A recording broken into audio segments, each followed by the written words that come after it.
I'm Major General Pradeep Goswami, Deputy Director, United Service Institution of India. And on behalf of Major General Kk Sharma, Director, United Service Institution of India, and Mrs. Vijay Thakur Singh, Director General, Indian Council of World Affairs, I extend to all on today. This year, we are conducting a series of webinars in collaboration with the ICWA on the UN-related issues. Inaugural webinar was conducted on 29th February 21 on principles of UN peacekeeping and mandate, followed by the impact of climate change on UN peacekeeping operations on 20th April 21, but it was in collaboration with the NUPI and CIPRI. On 29th June, we conducted the UN Peace Operation Hostage-Taking Crisis webinar. And today we'll be deliberating on the effectiveness of the UN peace operations with particular focus on dynamics of composition of troops and diversity on UN peace operations. On conclusion of each webinar, we collect all the talks and print it as a monograph after due editing, so that we share the rich experience of our speakers with the larger audience and for cross-fertilization of ideas. I'm glad to inform you that our last webinar, which was on the hostage taking of peacekeepers, we had just published the monograph. My deep gratitude to General Dr. Badalai, Dr. Chiara Rufa, and Colonel Dr. Kk Sharma and Colonel Kk for accepting my request to share their rich experience and deep insight on the webinar today. They will be introduced by the moderator as we proceed further during the webinar. We are also fortunate to have galaxies of various UN professionals participating in the event today. My special thanks to Ms. Parnila Raidan, Director, Challenges Forum, to accept our invitation to deliver the keynote address. Before I proceed further, a few words about the USI and the ICWA. USI is an autonomous body established in 1870. We are now 151 years old and the oldest think tank in the India. USI has played a clear role in the furtherance of India's UN peacekeeping endeavors. Indian Center for UN Peacekeeping was established and nurtured by the USI to become a regional center for the excellence in the UN peacekeeping capacity building and practicing UN diplomacy. Today, CNPK has grown to become a full-fledged unit of the Indian Army. Thus, for last few years, USI is now focusing on the operational, strategic, and the policy issues related to UN peacekeeping. USI is also founding member of Challenges Forum and collaborate with NUPI and EPOL. And very recently, we have taken on one project from the EPOL. In past, USI conducted series of international courses in collaboration with UNITAR and recent path on protection of women in the conflict zone in collaboration with the UN Women. Indian Council of World Affairs, established in 1943, is the premium think tank of Ministry of External Affairs, Government of India, with objective to create an Indian perspective of international relations and act as a repository of knowledge and thinking on the foreign policy issues. Now, let me briefly introduce Mrs. Vijay Thakur Singh, Director General ICWA, before I invite her for the opening talk. Mrs. Vijay Thakur Singh is a career diplomat and had multilateral experiences during her service with the Ministry of External Affairs, Government of India. She was High Commissioner to Singapore and Ireland, and prior to that, Joint Secretary to President of India and Joint Secretary at the National Security Secretariat, National Security Council Secretariat. She was also our counselor in the permanent mission of India to United Nations in New York. She retired in September 2020 as Secretary, East Ministry of External Affairs. Now I request Mr. Vijay Thakur Singh for the opening remarks. Over to you, ma'am.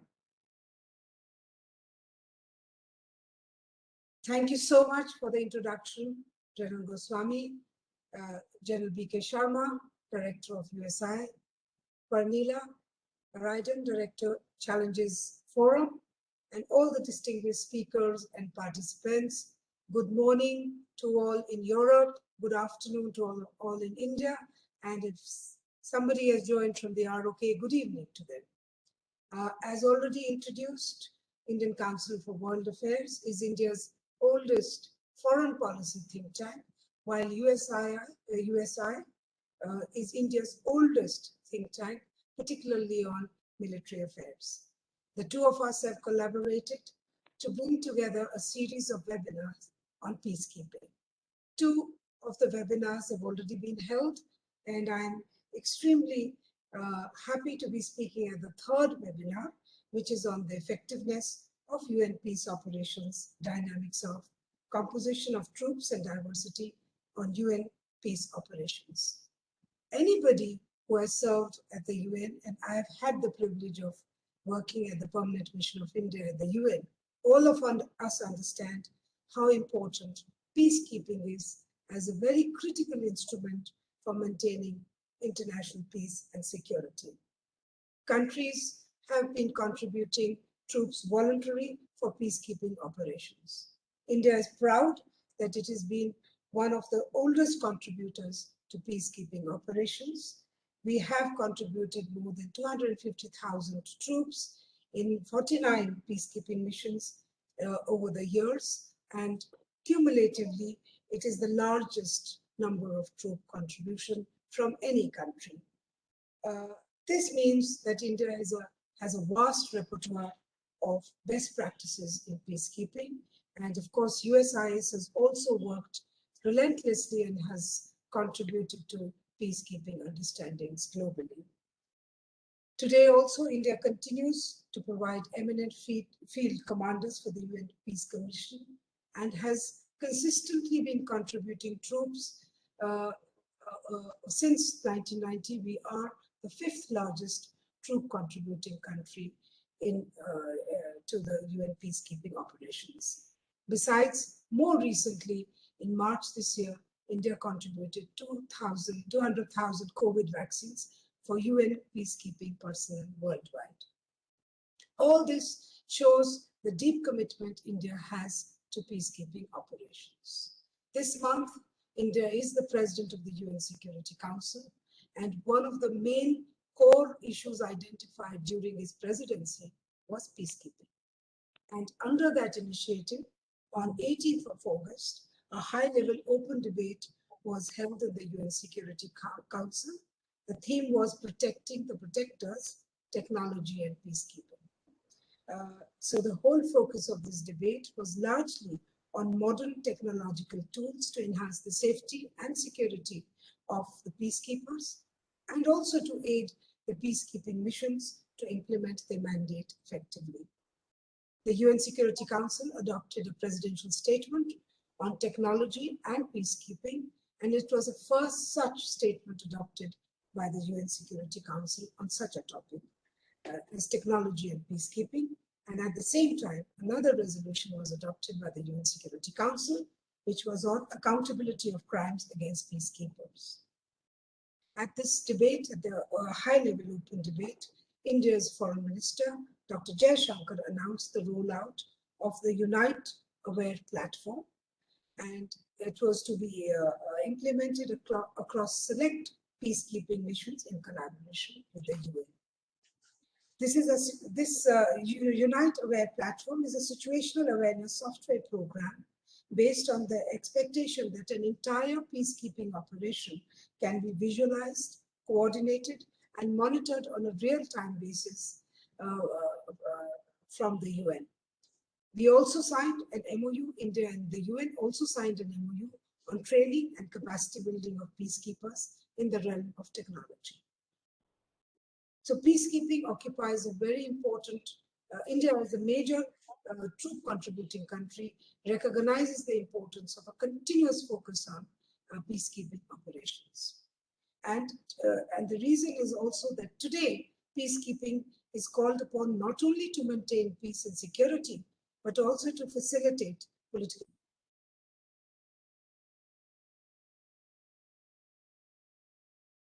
rights and restore law and order. Thus, in other words, today, the peacekeepers are performing a multidimensional role. But even as this transformation took place, the core values of UN peacekeeping, which are the principles of consent of parties, impartiality, and non-use of force, except in self-defense and defense of the mandate, have been held on to by the peacekeeping missions. And it is therefore the transition of the peacekeeping operations from truce supervision to multi-dimensional mandate has held on to core values, which is very good for peacekeepers.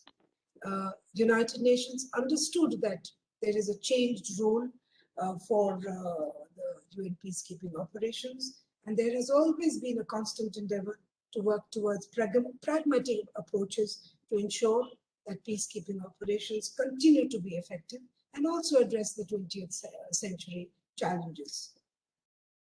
The fundamental strength of peacekeeping operations is the presence of well-trained and well-equipped personnel.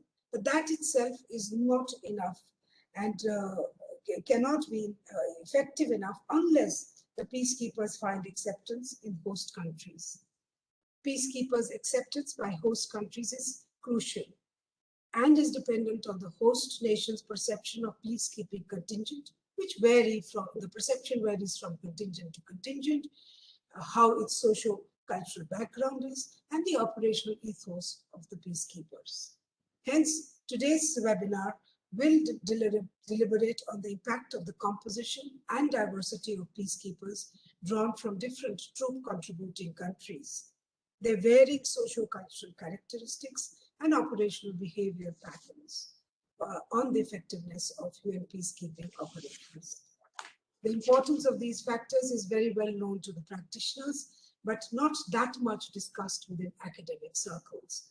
So such a discussion which is taking place today can contribute to an enhanced understanding of the issues involved on the part of researchers and thus enable a major troop contributing country like India to make intellectual contributions to enhancing the effectiveness of UN peacekeeping operation. I trust that the deliberations today will be very fruitful on this very important topic, and we look forward to the monogram coming out at the conclusion of this webinar. Thank you so much, General Goswami. Thank you very much, Mrs. Vijay Thakur Singh, for your opening remarks and setting the stage for the further discussion. Gentlemen, the challenges faced in the regional conflicts around the world during 1990s called for intensified efforts to analyze and reflect on the international community's role in this new contest. In this environment, the Challenges Forum was launched in 1996, and USI is one of the founding members. Today, Challenges Forum is a global partnership of 24 countries and about 50 peace operations organizations. Challenges Forum is a strategic and dynamic platform for constructive dialogue and to bridge the divide between the policy and the operational level, to create shared understanding among UN and the regional organizations, member states, troops and police contributing countries, and the host countries. Gentlemen, we are fortunate to have with us Mrs. Pernilla Ryden, Director, Challenges Forum International Secretary. Let me introduce Pernilla before I invite her for the keynote address. Pernilla Ryden, Director, Challenges Forum International Secretariat, is a well-known UN professional with more than 20 years of experience in the different international settings, to include several UN peace operations in Africa and Middle East. Few names like Yemen, Congo, Iraq, Kosovo, Sudan, Liberia. Then she was with the EU Civil Crisis Management and the Organization for Security Cooperation in Europe in Croatia. She has a number of publications and reports to her credit. So let's hear Ms. Pernilla Ryden on the effectiveness of UN peace operations. Over to you, Pernilla, please. Distinguished generals, dear panel members, and highly regarded participant, it is a real honor and pleasure to be here with you today. I thank USI India and ICWH for organizing this event. USI, as General Goswami has said, is a long-standing, dedicated and highly valued partner to the International Forum for Challenges of Peace Operation. I will not repeat what General Goswami has said about the Challenges Forum. I would just like to add that one of the strategic objectives for the Challenges Forum is to contribute to effective implementation and reform of international peace operations. The main tool of doing so is to engage and discuss with partners and stakeholders to generate new and innovative ideas. So before we take a launch to where we are today, let's take a quick look back. A lot has happened since the United Nations Security Council authorized the first UN peacekeeping mission, UNSO, in May 1948. This peace operation consisted of a limited number of military observers that was sent to monitor the implementation of a peace agreement between Israel and its Middle East neighbors. As many of you know, this peace operation is still in effect today. Until today, over 1 million women and men have served under the UN flag in more than 70 different peace operations. Since the Second World War, or since the Cold War, I should say, UN peacekeeping mission has become, as we have heard also here already, larger, more robust, and increasingly complex. This also spills over on the blue helmet that has become more diverse, both in terms of number of boots on the ground and countries participating in peace operations. If we take a stand today, 121 countries are contributing uniformed personnel to the 12 ongoing UN peacekeeping missions around the globe. For example, MINUSMA in Mali and UNMISS in South Sudan has peacekeepers from more than 40 different countries. The dilemma and challenges of UN peacekeeping in the 21st century are much larger than they were before. Mandates of peace operations has transformed from having a focus of monitoring peace agreement, as we learned from the first mission and so, into a much more active implementation and enforcement of peace agreements following conflict, including civil wars, which we can see in MONUSCO in the DRC Congo, or for example in UNMISS in South Sudan. We have to conclude that today peacekeepers are increasingly being deployed where there might not be a peace to keep, where there might be a plethora of irregular armed groups, and where there might be terrorist threats. And all this with a mandate to protect civilians. Last year, the Challenges Forum hosted a webinar together with Dr. Kk Sharma and other scholars on the topic of improving peacekeeping effectiveness by increasing diversity of mission composition. And today's webinar, organized by you, shows the importance and timeliness of exploring the topic of what influences the effectiveness and success of peacekeeping further.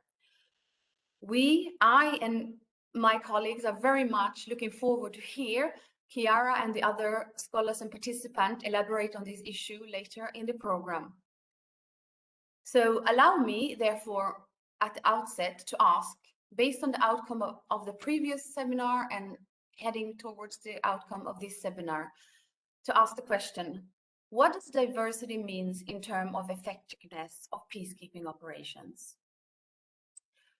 Both research and practice shows that diversity among the blue helmets generally has a positive influence on the effectiveness of peacekeeping. Examples from several current UN missions suggest that cultural proximity, religious connection, and language skills are important to create a connection with the local population in the context where the blue helmets are serving. Just to take one example, when a Qatari contingency from Qatar joined an area under French operational control in Lebanon under UN UNIFIL flag, the civilian-military coordination in this theater was enhanced considerably, and it was deemed to be due to their knowledge of the Arabic language and the Muslim identity. I believe this shows that there is a connection that could assist and enhance communication, and that slowly but surely this could help making progress in terms of local conflict resolution. However, on a cautious note, these positive results will have to be weighted against possible negative side effects that could come from misunderstandings between contingency for different countries based on different social and cultural background, operational ethos, and a variety in national military doctrines. When blue helmets deploy in peacekeeping missions, they do carry with them the cultural and social heritage. By nature, military contingencies have history and are based on their needs, on the needs of their particular nation, with their own specific organization and system within their military. Both academic discourse and international policy shows, however, that diversity among the UN troops, as well as within the mission leadership, including the force commanders, in most cases increases peace operation effectiveness. Hence, I would like to conclude that the output and success of a UN mission increases considerably with enhanced diversity. Reflecting on this, research also shows that it's important that the diversity is properly managed to, for example, minimize instances of coordination and challenges of misunderstanding that I mentioned before. We therefore believe that a structural work is required at the United Nations headquarters and mission level to really benefit from the diversity of peacekeeping troops. Given what I have said above, the following might serve as some food for thought for the further discussions today. I will outline a few issues that I've been thinking about. Having dynamic and ambitious peacekeepers engaged and aware of the positive effect of a diversity within the UN operation is crucial to improve mission effectiveness in the future. In this regard, peacekeepers might require a certain mindset that might be to some extent different from the mindset they have when they operate in a theater as soldier in their national environment. I believe, therefore, that it's important to make some joint efforts to help transforming national military continuity into a more multilateral mindset. So, to transform in a way how peacekeepers perceive and understand the operational environment where they are in. This could be done by more targeted training and exercise on mission realities, either before deploying or on the ground in the peacekeeping mission. In this way, UN has to ensure that the specific characteristic of troops are in line with the requirement of the mission and matching and targeted training for this purpose. As we also have heard earlier here today already, the developments are moving fast, and the use of new technology also makes it even more important to ensure that the deploying of national troops get properly trained before deployment. In general, peacekeepers need to become more adaptable in the modern world in order to work effectively and successful with a diverse set of troops in the theater of operation. So hence, more training in new advanced technology in addition to cultural and other understanding is needed.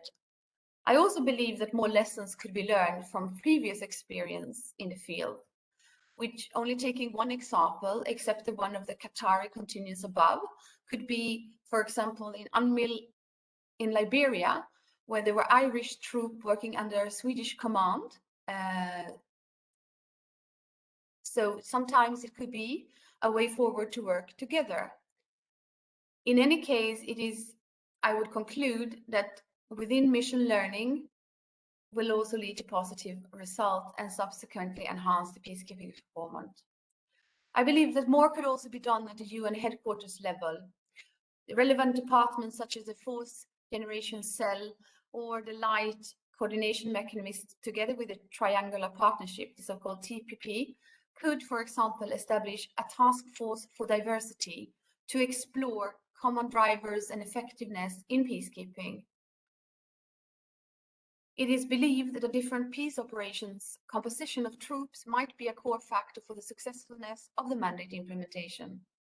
Based on research, a greater output could be achieved if there is larger effort to match certain troops' skills and qualifications with the mission's proximity of cultural and geographical areas.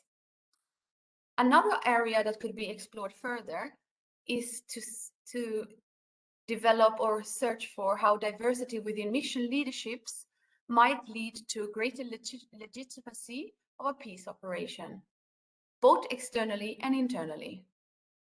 However, this said, geographical and other diversity might also bring potential challenges to the decision-making within a mission.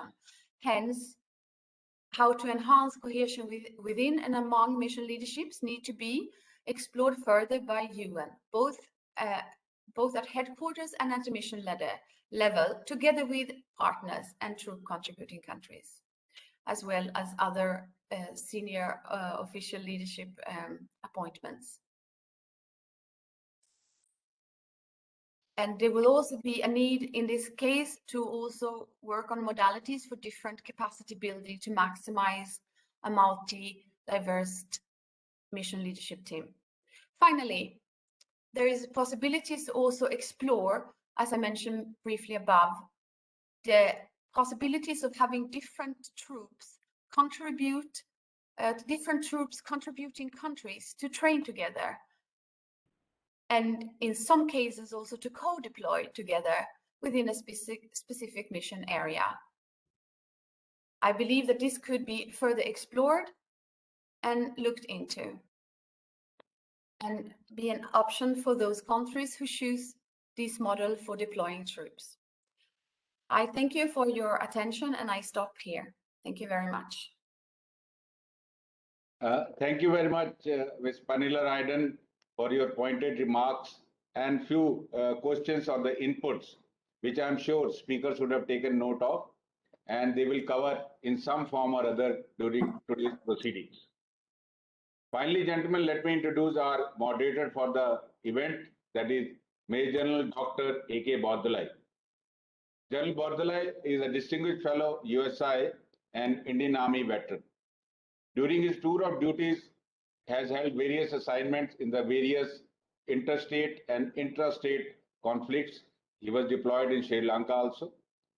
He has drawn rich UN experience from his earlier assignments as a UN military observer in Angola, a research fellow on the UN peacekeeping with the United Service Institution of India, and also authored a book, UN Peacekeeping, Changing Security Scenarios, Its Implications for the UN Peacekeeping. He was also Deputy Head of Mission and Deputy Force Commander in the UNFIL in Lebanon, and later he commanded Indian Military Training Team in Bhutan. Post-retirement, he remains actively engaged with the peacekeeping organizations in India and abroad. General was awarded a doctorate recently by the Tilburg University of Netherlands for his thesis on the UN peace operation. To take the things further, now I call upon General Dr. Bordolai to start the proceeding. Over to you, sir. Okay. Thank you, General Goswami. Thank you, Ambassador Thakur, Panila, and all participants. Now, you know, all of you who have gone through the concept note and the flyer, they would have known why we wanted to have this discussion today. But those who joined in late possibly did not get time to go through it. I will just briefly touch upon the subject, not taking any time from the participants, of course. No, despite a long history of UN in peacekeeping operations, because of its past failure in places like Rwanda, Somalia, and Bosnia, the UN peacekeeping operations continue to come under criticism, more for what it could not achieve but is less spoken about how it contributed towards the conflict management. That aside, there are enough reports and studies which has concluded that UN peacekeeping operations have had a positive effect in conflict management. That apart, on its part, UN has tried to introduce several reforms to enhance the effectiveness of peace operations the past 30 years. Now, the meaning of effectiveness or success can be debated and could be hair-splitting also. But as we understand, we'll talk of effectiveness, maybe interchange the word. Now, a peacekeeping operation could be effective or less effective because of number of reasons. And one of the factors which contributes towards the performance of peacekeeping operations is a diversity within the mission and outside, maybe. Like the keynote speakers has brought out that all contingents come with a lot of heritage and the positive effects. There are times, depends how you look at it. If you look at it as a heritage, it has got positive effect. If you look at it as the baggage, it will have a negative effect. So it is important for us to know. And this is the topic what we are going to discuss today. And we have got 3 participants, one academicians and practitioners, and 1 practitioner. Let me introduce to a 3 participant first before I go to the first one. First one is Dr. Kiara Rufa. As you know, she is the professor at Swedish Defense University and fellow at Uppsala University. Her contribution in the field, scholarly contribution in the field, not from sitting from the AC comfort, by field visit, is a tremendous contribution she has made. I have been personally benefited by her work. Just let me tell you, all those people who are interested, if you have not read these 2 books, you must go through it, apart from these articles I am saying. And another thing possibly you may not know, that apart from the extensive contributions she has made, recently, about a month back, she happened to be one of the examiners. And she has been very kind. At the cost of flattery, I'm making this statement. And maybe considering my age, she has been more than kind to me. Thank you so much, Dr. Rufa, to tell you publicly. And she is going to talk to us about the dynamics of composition of troops and diversity. A second speaker is Colonel Dr. Kk Sharma. He is my former colleague while in uniform. And before he, on his own, after getting colonel's rank, he decided to pursue his academic interest, and he did his PhD from one of the university in Switzerland. He has been teaching in one of the universities in Chitkara University in Punjab for a long time. Now, he has been one of the biggest contributor as far as Indian peacekeeping operation is concerned. The institution what we boast of, the Center for United Nations Peacekeeping, I mean, invaluable contribution he has made. I must take a word. He's the one who single-handedly managed a lot of outdoor and indoor exercise. And for me personally, he is to be my remote friend and philosopher and guide. Any problem I used to come across peacekeeping, KK is to be my first stop. Thank you, KK. And third speaker is, of course, Colonel Kk. I mean, he has had a distinguished career. He has held various important command and staff appointments in his time, some prestigious courses he attended. He has been a logistic officer and also the contingent commander, one of the current most complex peacekeeping operations, that is a DRC, MONUSCO. Now he has taken over the helm of responsibility of the Center for Peacekeeping Operation, and he will be able to give us insight from the practitioner's point of view, practically, how does the diversity impact on the performance on effectiveness of the peacekeeping operations. With this, I request Dr. Rufa to begin her presentation. Thank you very much, and good morning and good afternoon. I should say good afternoon first and good morning to each and all of you. I'm truly delighted and honored to have the opportunity to present to you today. Thank you so much to the United Service Institution of India and the Indian Council for World Affairs for the very kind invitation, and in particular to Ambassador Thakur, Major General Goswami, and Dr. Bardalai. Dr. Bardalai, many thanks for the very flattering and kind words, and I'm very much looking forward to any feedback, any reaction you might have. And I look forward to the Q&A later. For now, I would like to tell you a bit more about my own research about diversity in peacekeeping missions, and particularly its connection with effectiveness and peacekeeping effectiveness. But as requested by Dr. Bardalai, I would also like to tell you a little bit more about military cultures and why they matter when we talk about peacekeeping effectiveness. So my presentation will really be made up of two parts. In the first part, I'm just going to introduce you to the reasoning that we have in our book Composing Peace, which is co-authored with my colleagues Andrea Ruggeri and Vincenzo Bove. I'll tell you a little bit more about what it means to study diversity and how we went about to do it. And then I'll dive in basically, and I'll tell you a bit more about the research that I've done about military cultures in peacekeeping mission, focusing in particular on the United Nations mission in Lebanon. Next slide, please.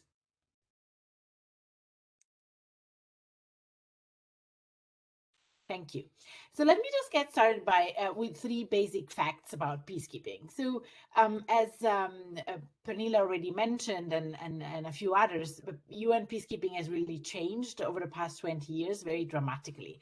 And we can see at least three broader trends, which I would like to go a little bit more into detail in, because they're really helpful when we think about these connections between diversity and peacekeeping effectiveness. Over the past 20 to 30 years, we see three main changes. The first one that you can see here in the slide has been this very dramatic increase in the number of peacekeeping troops deployed.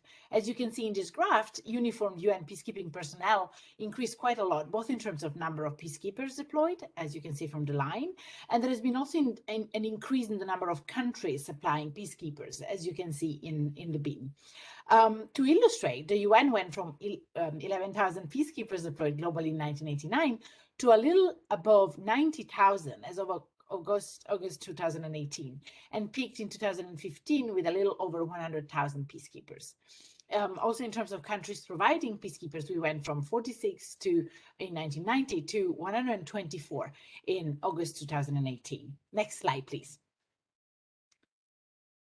The second big transformation, which is really important for my talk today, has to do with the fact that not only we have seen a dramatic increase in the average numbers of troop contributing countries per mission, but also in their composition. If you compare these two graphs, it is apparent that something happened between the one on the left-hand side of the slide and the one on the right-hand side. On the left-hand side, we have the top troop contributors in 1990, with, as you can see, Canada, Finland, and Austria as top three, while on the right-hand side, we have the top troop contributors in 2017, with Ethiopia, Bangladesh, India, and Pakistan as top contributors. And India continues to be really one of the top contributors. Notwithstanding a number of changes, Ethiopia, Bangladesh, India, and Pakistan continue to really rank very high in the ranking of top contributing countries. This also applies to other kinds of contribution, not only the number of troops at a tactical operational level, but also when it comes to force commanders. We went from 157 commanders from 50 nations, we now have 97 SRSGs from 50 nations. Both numbers are huge increases in comparison to numbers that we have from just 20 to 30 years ago. Next slide, please. And the third and final fact that I would like to mention about transformations in UN peacekeeping has to do with an increase in the average number of troops per mission, as you can see in this graph from 2010. Can you perhaps go back? Thank you. The graph is not particularly detailed, but it gives you an intuition about how much diversity there is in each mission. So this means that the average number of countries in a UN African peacekeeping mission, for instance, in mid-90s, there were 8 troop contributing countries in a UN African peacekeeping mission on average, but by mid-2000, we had 21 troop contributing countries. Just to illustrate, as of today, the UN mission in Mali has 56 troop contributing countries. So, you know, the missions not only have become bigger, the kinds of contributors have changed, but also each single mission has a lot of troop contributing countries. In the past 30 years, United Nations peacekeeping missions have changed dramatically and have become much more diverse, which leads us to the following research question. Please, next slide. Does diversity of mission composition matter when, can you please go back? Does diversity of mission composition matter for peacekeeping effectiveness? And so this is really the core question that we ask in this book, Composing Peace. Next slide, please. How do we go about answering that question? Well, we work quite a lot in trying to figure out what we mean by diversity of mission composition, and I'll tell you a bit more about that in a sec. Then I should mention briefly the 4 dimensions of mission composition we focus on, and I'll delve into military culture, so I'll only focus on one of the 4 dimensions that we focus on for time constraints. Then I'll tell you just very briefly how we went about to answer the question that we asked, and I'll really spend most of my time talking about the core findings that we have. Next slide, please. So what do we mean by diversity of mission composition in a peacekeeping mission? So I would like to be very clear on the fact that we don't really study gender diversity nor police diversity. So on the left-hand side of the slide, you really have the things that we do not really focus on. But on the right-hand side, we tell you a bit more about what it is that we do study. So we study diversity in terms of national origins of 4 components of mission composition. This means that we really only focus on geographic,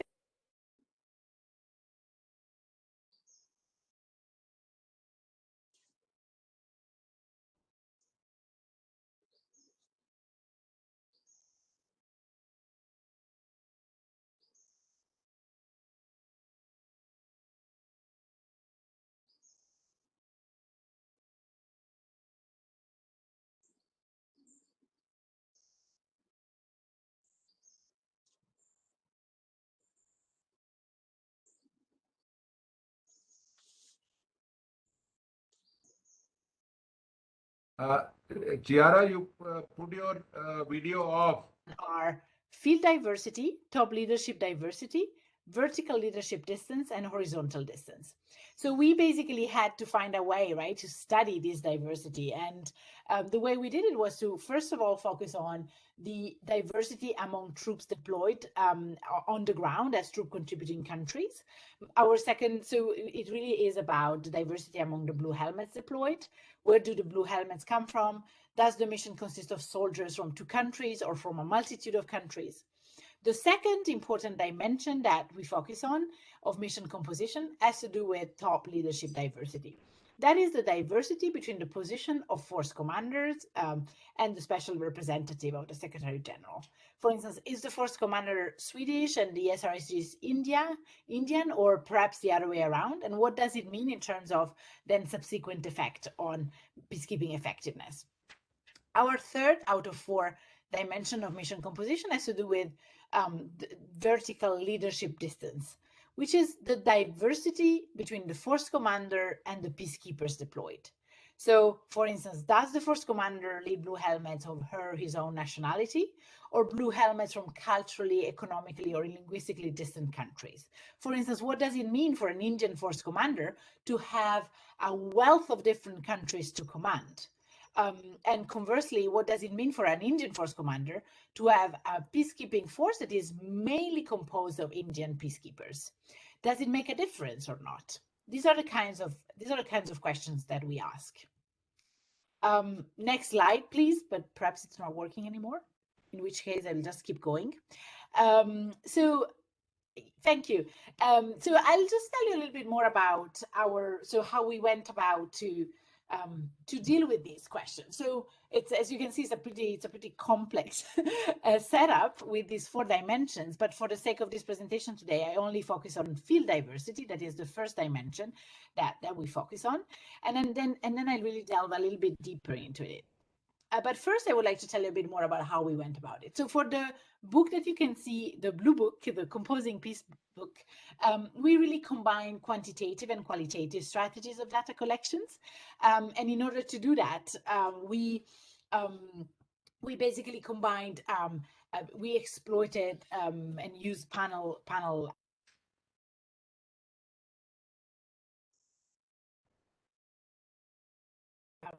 Uppsala conflict data data, and in terms of quantitatively, in terms of variables for measuring diversity, we created some indexes. So we really did this quantitatively, but we combined this with a very in-depth exploration on 3 different cases. So we looked into UNIFIL 2, United Nations Interim Force in Lebanon, that Dr. Bardolai knows very well, and he's even written a PhD on it. And then we worked on MINUSMA and on MINUSCA. And the interesting thing is that these are UNIFIL, MINUSMA, and MINUSCA. MINUSMA in Mali and MINUSCA in the Central African Republic are 3 very different kinds of peacekeeping mission that would really allow us to see what kind of diversity and what kind of effects does diversity have. Next slide, please. So in terms of what we find, just if we talk only about diversity, so diversity among the blue helmets deployed, we find that high levels of field diversity trigger processes whereby complementarity of skills is valued and help at creating trust and willingness to share key. Can you go back to the findings, please? Next slide. Thank you. The slide about the findings, where we could read more about the findings. Otherwise, I'll just keep talking. So yes, exactly, that slide. Thank you. So, and high levels of field diversity help signaling the UN commitment to help solve the conflict. Thereby, it seems to also have a deterrent effect. And I think this is very new and very important, because what we seem to see in the literature, but also in a lot of policy work, is this assumption that only the presence matters in a very muscular way. So only the mere presence is what has an effect. But what we seem to find is the presence of a diverse set of blue helmets seems to have launch a kind of signaling effect, which is much more than muscular deterrence and much more than about mere presence of peacekeeping troops. Our qualitative evidence, as I said, on these 3 different cases also suggests that high levels of field diversity may trigger coordination problems and misunderstanding, as well as separate clubs. But overall, field diversity is associated with higher peacekeeping effectiveness. Let me now move on and tell you a bit more and delve a little bit deeper into this issue of field diversity. How can we think about this? Can you please, next slide, please?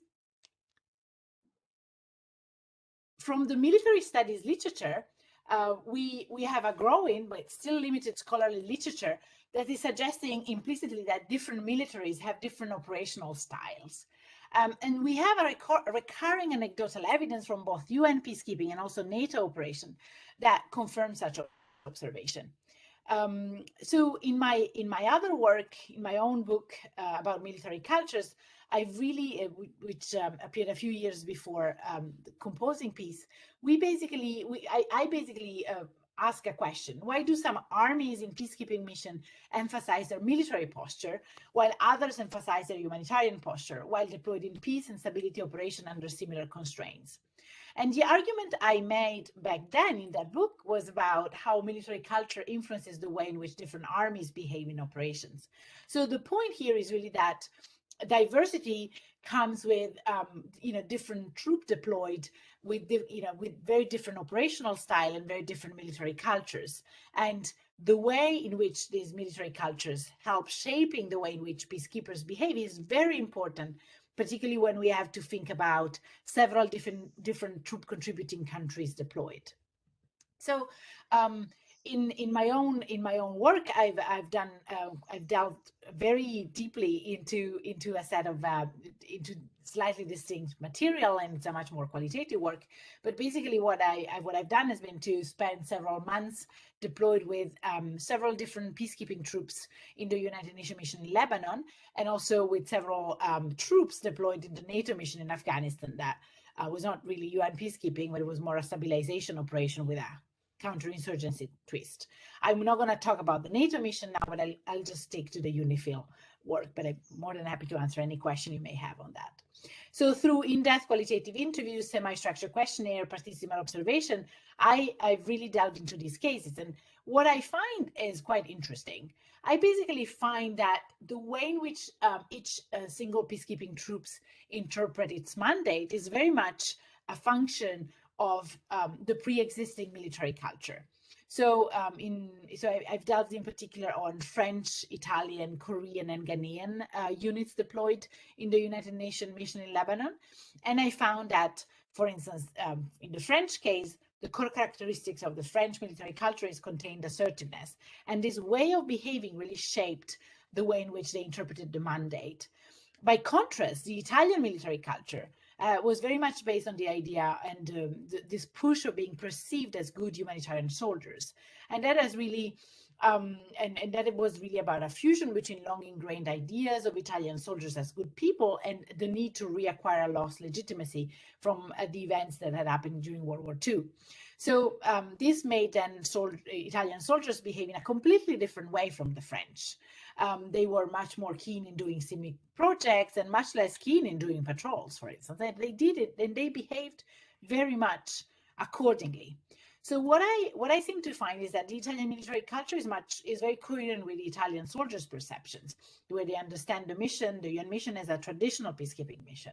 By contrast, the French military culture is coherent with French soldiers' perception, whereby the mission was perceived and understood to be as a peace support operation. So this really has affected very profoundly how Italian and French soldiers behaved. The French soldiers did 27 patrols a day on average, while the Italians did only 15. The timing of patrols was completely different, with French mainly patrolling at night and the Italians mainly patrolling during the day. The level of armament was also very different, where the French used very heavy and noisy tanks, while the Italians only used light armored vehicles. So in terms of variations in force employment, we find a very big variation between Italian and French soldiers, but I would say we find a very distinctive variation also between Korean and Ghanaian soldiers and Italian and Korean soldiers. For instance, Korean soldiers, Korean peacekeepers were very risk adverse at the time of observation, while the Ghanaian, because they had been there for such a long time, like the Indian troops already during the UNIFIL UN mission, they had a very close connections and very good sources for collecting and gathering information in comparison to, for instance, the French or the Korean peacekeepers. So taken together, this finding is really important when we think about diversity, because there are very distinct ways of going about when implementing the mandate. So while in my particular work, while Italian soldiers prioritize interaction with the local population and aid projects, French did much more patrolling and displayed higher force protection measures. And this was in line with situational perceptions of French and Italian contingents deployed and the respective French and Italian military cultures.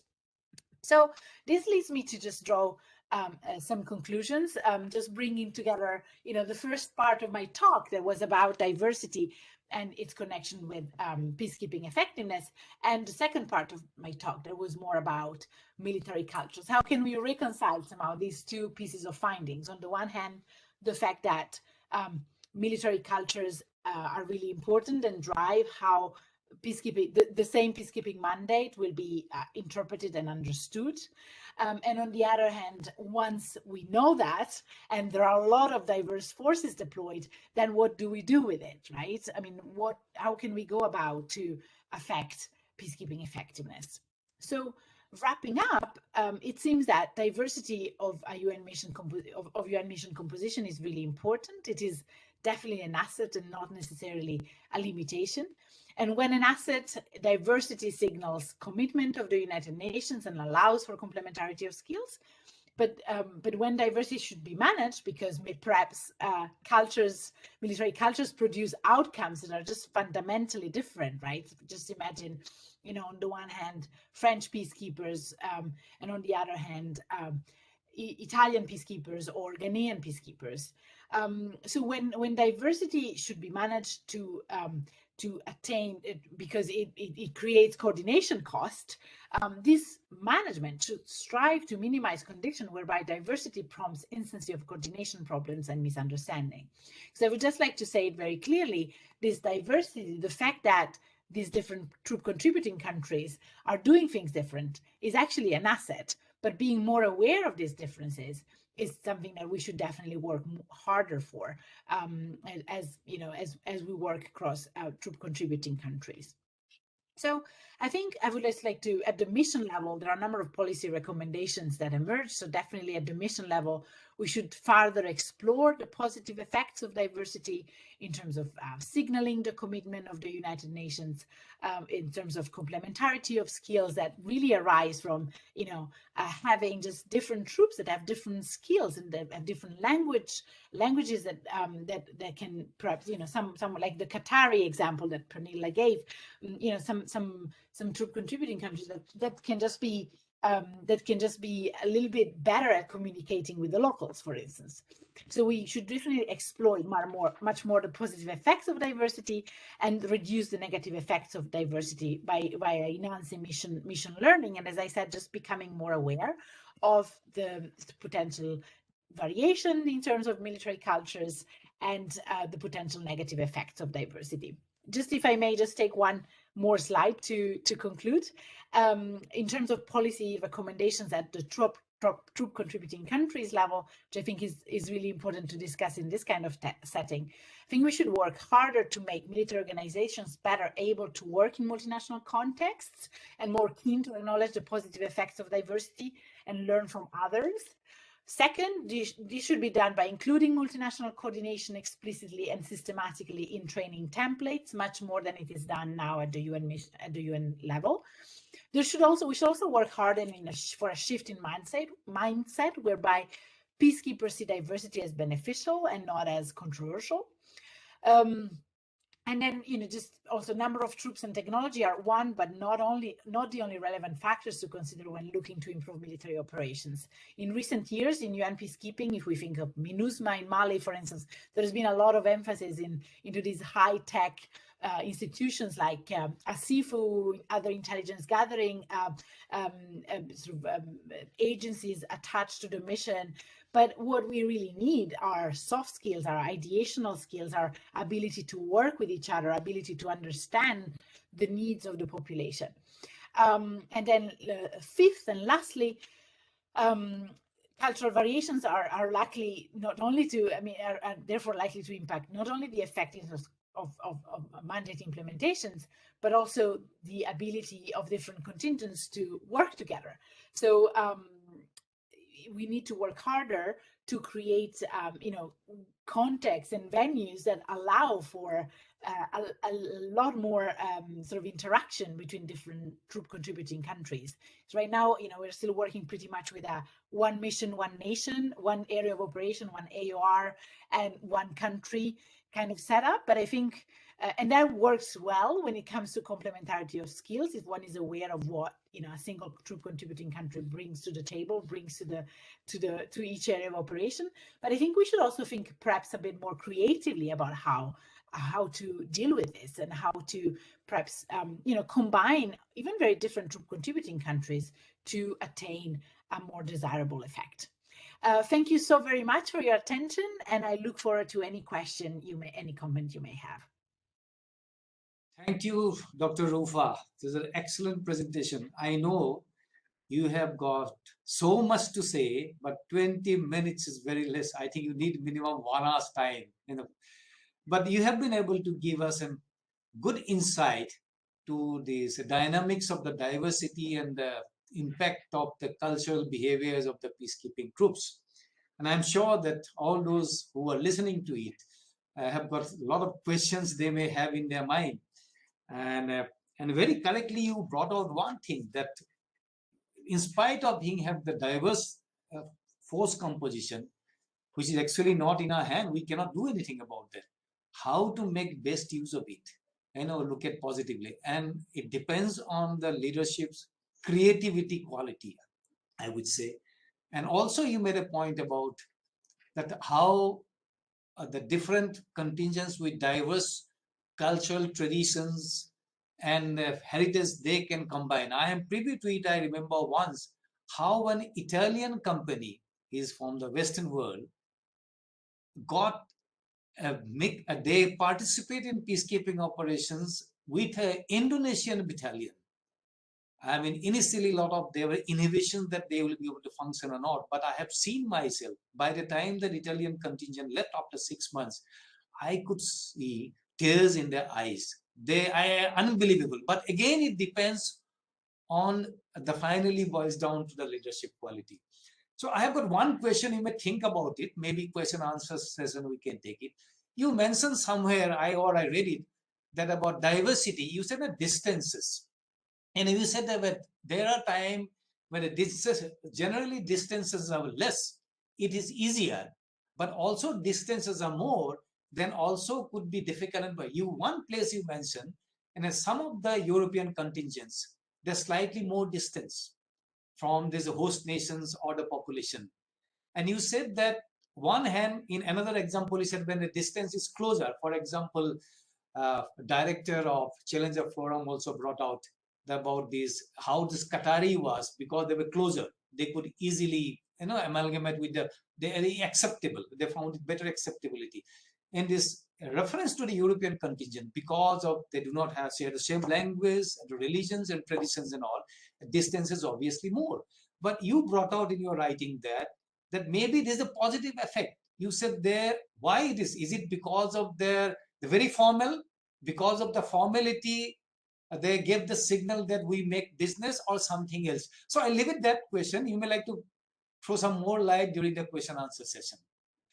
And now we go to Colonel Dr. Kk Sharma.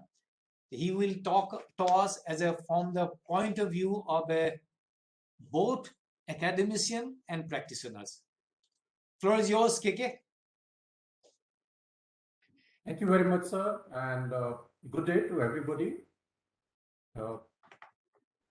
I think I will take off from where Professor Rufa has left, and partly Jan Badalai has also spoken about it. So I'm going to deep dive into the cultural aspects. I know that I'm going to tread on eggshells. There can be controversies, but let me look at the values, culture, diversity, and correlate it to the mission area and mission being effective. So the perspective is totally different, and I'm purely looking at it from Indian perspective. At the end of it, I would like to relate it to some of the Indian experiences.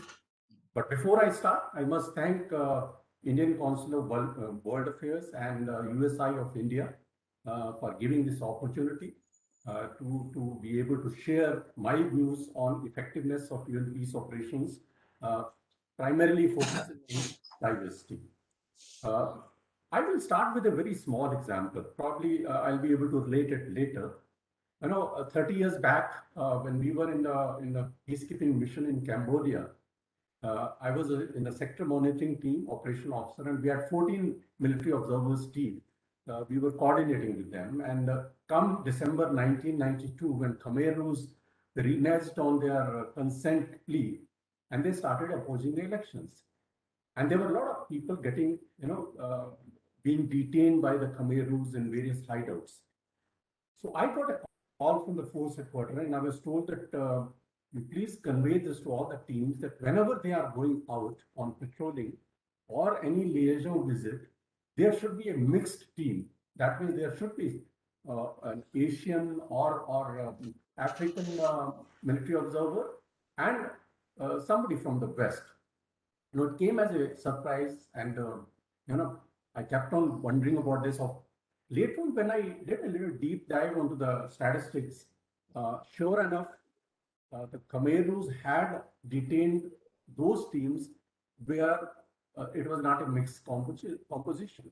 No, this obviously has some relevance to what we are talking about today. I also came across this particular, Nation News article just last week only, or a couple of weeks back, and this has been debated many times, and obviously, like Jan Badrai said, that people discuss UN and UN peacekeeping more for what they have not been able to achieve, and less for what they have already achieved. But the fact remains that besides Bosnia, Somalia, and Rwanda, we had Syria and Yemen, which is still going on, Sahel, Mali, North Mozambique, and Afghanistan. I don't have to say anything.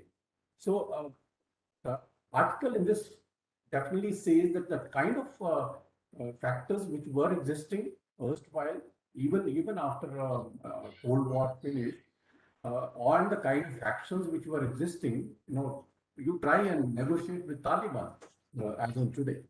So those factors do not exist. No, this is not the part of the topic, but I just thought I'll bring it out. Another is a debating point that why is the West so reluctant to send peacekeeping contingents to the mission areas? There was Rudyard Kipling, who was born in India in Mumbai. He gave in 1899 a poem called The White Man's Burden. Right? Now, the last two lines of this poem, this small poetic narration, your new caught sullen people, half devil and half child. Now, this was addressed. This is actually it captures the mood of Victorian era, and it was addressed to the British Empire, and he was actually telling them that please go and you got to civilize these people. So that's how the white man's burden was seen. But the retort came from Ashcroft when he wrote in the Empire Writes Back, and this is the fact, relevant to our topic, that 75% of the people living in this world have had their lives shared and shaped by the experiences of colonialism, which essentially was divide and rule, and which actually, looked at various ethnic groups and tried to keep them separate. So it is those ethnic groups who are asserting today and trying to gain independence, and that's where the conflict lies. Now let us look at the realistic part of it. This is a 31st July 2021 data. 42% of the peacekeepers being provided in the mission area are from top 5 countries, which are developing countries. Now compare this to just about 5% contribution from the Western world. Now many researchers have written the reasons and possible reasons, which I just called out, was that there is no much of incentive. I think the major reason is that being democratic country, they have an issue where public opinion may turn very much against sending peacekeepers if there is a casualty, as it happened in Somalia and long way back in Vietnam, and is happening today in USA. No direct national interest. I think Joe Biden was very clear when he said that what are we doing here in Afghanistan? And the last one, I think Western nations do not feel very comfortable while working under UN command for whatever reason. But the question now coming up is that now that Western nations have exited from Afghanistan and also from Iraq, will they come back to the UN PPOs? Maybe, because French are already there in Sahel, Mali, UK is also moving in, so maybe that some changes will be seen. But going back to the diversity of cultures, I think it is the maybe that it was a colonial period that a lot of authors started writing about it, and from clash between civilization, ultimately the famous book in 1996 came in, where Huntington was talking about civilizations divide in his book, The Clash of Civilization. But the final nail was in 2016, where the President Donald Trump stated, he stated many things, but finally these 5 words, I think Islam hates us. And as they say, after this statement, the rest is the history. Now, the diversity is always there. And like Rufa very rightly said, that the military culture is also, ultimately shaped by the domestic culture or culture from where you are coming in. And whether it's a Confucius-driven or Vedic Chanakya-driven or Aristotle-driven, there are differences. And these differences are pronounced and are visible not only in the forces which are operating there, but also the society where these forces are going. So it depends on how these forces are able to connect with them. Western ethics is primarily a rational, individualistic, individual autonomy is primary. Eastern ethics, and when I say Eastern, I am also including African, also Islamic world, Confucius. I think society and the family is important. Religious teachings are important, versus rational thought.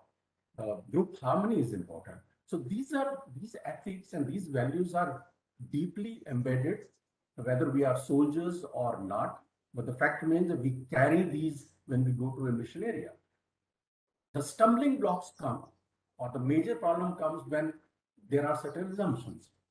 Assumption like everybody is same, which is not true, right? Or language is just whatever you speak, which is also not true, because there are written records when Americans were in Iraq. They were signaling Iraqis to stop in a particular way, and Iraqis were thinking that they were telling them to go through, which ended up with a lot of shooting. So the language of non-verbal communication is, as we know, it's almost 80%. Only 20% is verbal. Then stereotypes. We all have tendency to evaluate each other, and in the mission area, when you are working, I have had the privilege of working with 31 nationalities in my 1.5-year tenure, and you always have, there's a tendency that you are evaluating others for whatever reason. So the last one, which I think is very important, we always keep seeing, and I taught our peacekeepers and international peacekeepers for almost 7-8 years in Center for UN Peacekeeping, and we always used to say that it is the locals who will make you feel safe. It is your ability to persuade them. You have to tell them that you are committed, you are for them. You don't have any ego. You got to keep the egos of the locals. So, that is how you create that credible deterrence against any problem which will come. Now, troop numbers also matter. Many times we gloss over it, but the fact remains that, like Rupa showed a slide, that I think highest number was just crossed 1 lakh in 2015. Otherwise, it has been around 90,000. That's the maximum. And the largest UN mission had 22,000 troops in 2013, exactly at the same time when ISAF had 1 lakh military personnel in Afghanistan. One single mission. Yes, it was enforcement, it was whatever name you give. But what happened in Afghanistan, I don't have to describe that. And the fact remains that in Congo, those 22,000 troops or those brigades in North Kivu and South Kivu were still able to, neutralize M23 and many such factions. May not be fully, but they were successful. Now, 121 countries. In fact, there are 66,000 uniformed personnel from 87 nations. So that is the kind of diversity we are looking in the mission area, right? Now, I'm looking at a different angle. I know it's a controversial. I wonder if it's a work in progress. Probably we'll have to deep dive into it. Are we looking at the ethnicities of the country and then looking at the ethnicities of the troops? There is very interesting corollary to this or correlation to this, and I'm sure some researchers would find it very interesting. Does that help? Will that be enhancing the ethnicity, the effectiveness of peacekeeping mission? So when we look at the contributing countries, No, I'm not talking about the, I'm just culling out Muslim troops or troops who are following Islam as a religion and trying to relate it to the countries where the missions are being launched. Now, imagine in a village where there's a mosque and you have Muslim troops, there is much more cohesion in, I think, thought process and talking to each other than if somebody is from a different ethnicity. So it's just one of the wide thought. Maybe that this also has to be looked into when we are talking about diversity and the diversity in the mission area, and then seeing what is more effective. So the question is, of course, do culture, religious proximities between peacekeepers and the local populations bring in more effectiveness? Now, German Center for International Peace Operation had studied regional diversity in 2012, rise of the rest versus decline of the West, and did talk about regional solutions for regional problems. Now, Africa has been seeing some examples. Darfur is one. In fact, North Mozambique has recently seen a regional force being used, and hopefully they have been able to recapture the area, the port area, and all. So this is also one thought process which carries on because the regional troops are very close to the conflict area and the language and the ethnicity. Coming back to, I have read part of this book, Rupa, and it's wonderfully written. The very fact that you have picked up examples of Lebanon, Mali, and Central African Republic, it is beautifully organized, both qualitative and quantitative, and the relationship and all those different kind of distances which you are mentioning. I think most of it I would agree, and it's worth noting down and maybe moving it forward with some other missions. So it relates to what I also keep reading, and I'm thankful to General Bardalai to link your writing and your articles back to me. And because when he was doing his own PhD, somehow he referred to all these, and I was able to go through this. But I'm very impressed with this report. I keep talking about last time also. I did mention about this December 17th report of Giancarlo's improving security of United Nations peacekeepers. And there are a lot of things. Last time we had discussed this, but one of the quote is the leadership must be able to build and sustain credibility to gain respect. The strength is not only weapon system. Strength is your leadership and your ability to connect with the locals. That's extremely important as us who feel. Now, I'll narrate some experiences in the next 5-6 minutes. That's the time I have got. I've taken a random shots at this. Now, Neutral Nations Repatriation Commission was established after Korea War ended, and they were prisoners of war, which were being held in various camps from South Korea as well as from North Korea and China. Large number from North Korea and China, of course. John Thimaya was the chairman, and Major General Thorat was the commander of custodian force. Many incidents happened in that camp, but one of the incidents I would just like to describe, which actually shows how culture affects us. There was this camp with 200 Chinese soldiers. One of the soldiers, the task of the commission was to ascertain who wants to go back to their own country and who wants to stay put in South Korea.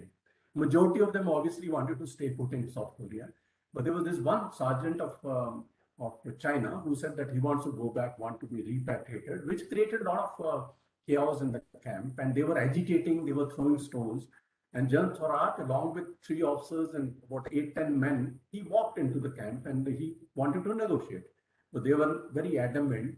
And as they were walking back, one of the officers who was with General, actually he was the translator or interpreter, he was dragged back into the camp, Major Grewal. And when this was seen, General Thorat with his small group again went back, and he went into the camp, and they were actually surrounding him. By the time, obviously, the other forces had surrounded the camp, but Thorat said, no one will fire, we will not use force.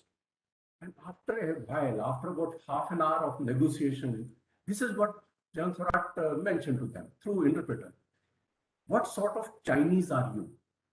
I and my men have been your guests for almost an hour, but you have not seen it fit to offer a cup of tea or a glass of water. Where is your traditional hospitality? And where are your good manners for which your race is so proud of?" Just these words. And the presence of mind of a custodian force commander. And suddenly the Chinese, just that entire anger melted, and out came glasses of water and a cup of tea, and everything was, negotiated. So this is where the tradition, this is where your values and culture comes in. Everything can't be solved through force. We had almost 17 battalions in Gaza, and every battalion connected with the locals so much that they used to be received. They used to be they actually saved a lot of their Western counterparts. I mean, some of the accidents, I read that one of the accidents where 2 Canadians were held up by those guys, but they were rescued from there just by talking to the people. One Assam and 4 Jack Reef in Cambodia did. By that time, we had started doing a lot of civic actions or humanitarian actions. Wherever you are, as a tradition, Indian Army units, wherever they are, they will adopt a school around, they will adopt a village, they will do a lot of humanitarian action, whether you call it winning the heart and mind of people, whether it's civic action or whatever name one gives. Our brigade group in Somalia, I mean, we always kept on discussing that under Brigadier Mono Bhagat in Bedoa, Beledogla, as well as in Kismayu, we were dealing with 2 warlords, Farah Muhammad Aidi and Morgan. And both of them were pacified. There was so much of support. This is the place where Indian troops or Indian composition, both Ministry of External Affairs and our army quarter thought it fit that we should send a veterinary team with our mission, because ultimately these missions are in a very rural area in Africa or wherever it is, and they have the animals and cattle and all, and that was a huge success. So similarly in Ethiopia, Eritrea, we made a bridge. Our troops dug wells. In UNIFIL itself, the mission which you have studied, Dr. Rufa, when Israelis went through in 2006 into Lebanon, 4 Sikh battalions stayed put there, and only thing they did was looked after the civilians who were around the blue line. And there are some great monuments of that, that being there and looking after the civilians, because they said, okay, we are here, let us, do something for the people who are here. Monuk brigade activities are well recorded, so I'm not going to dwell into this. In the North Kivu, they have done wonderful jobs. Now, the last point which I want to just narrate, it's a very small incident. I started with Korea.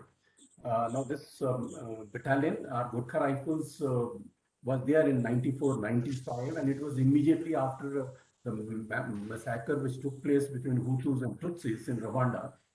And there was this isolated post, and when this battalion de-inducted, we spoke with the CEO of the battalion, and says that this small post, 30 men, in a very isolated area, was suddenly surrounded by about 70, 80 RPF soldiers.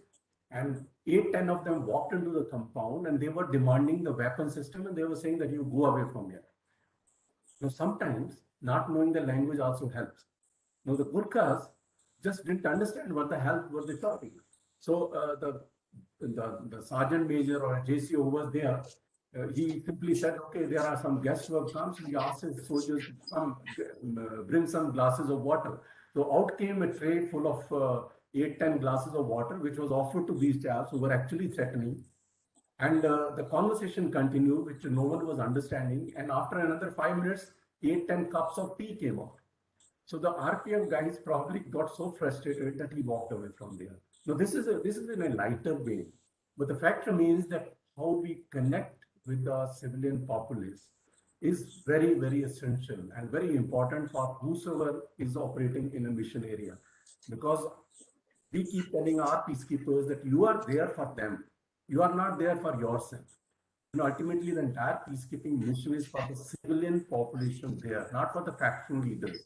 So if that is driven home, I personally feel that effective. You can see this picture which is there.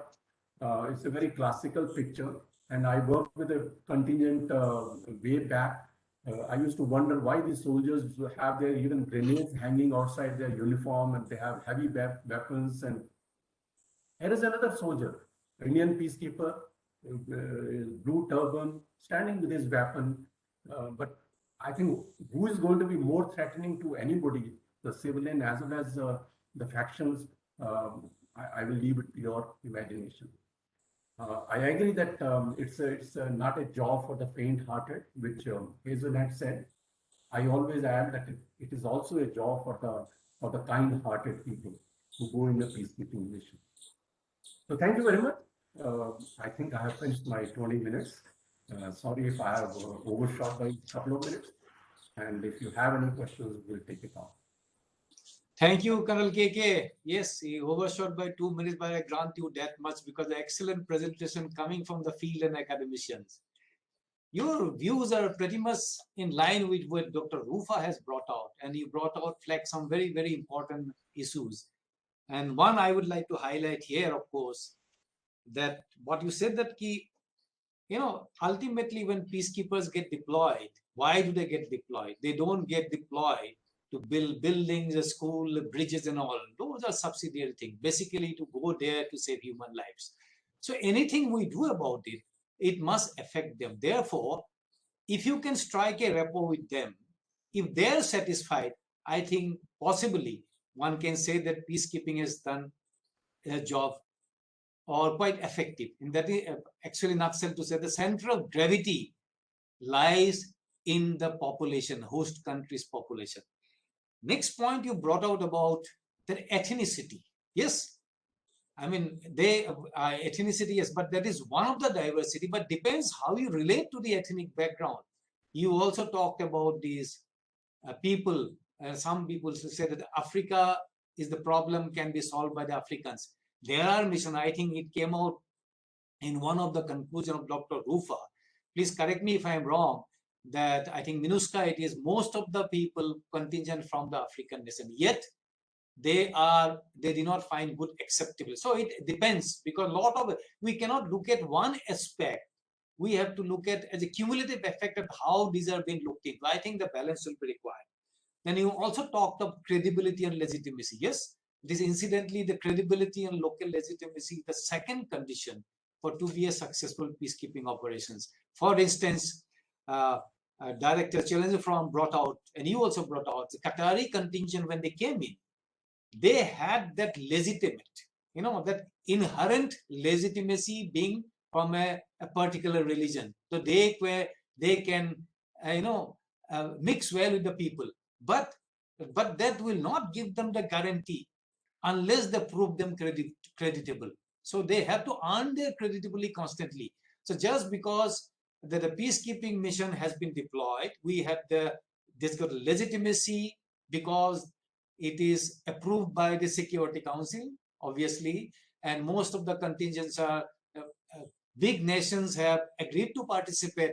They have the legitimacy.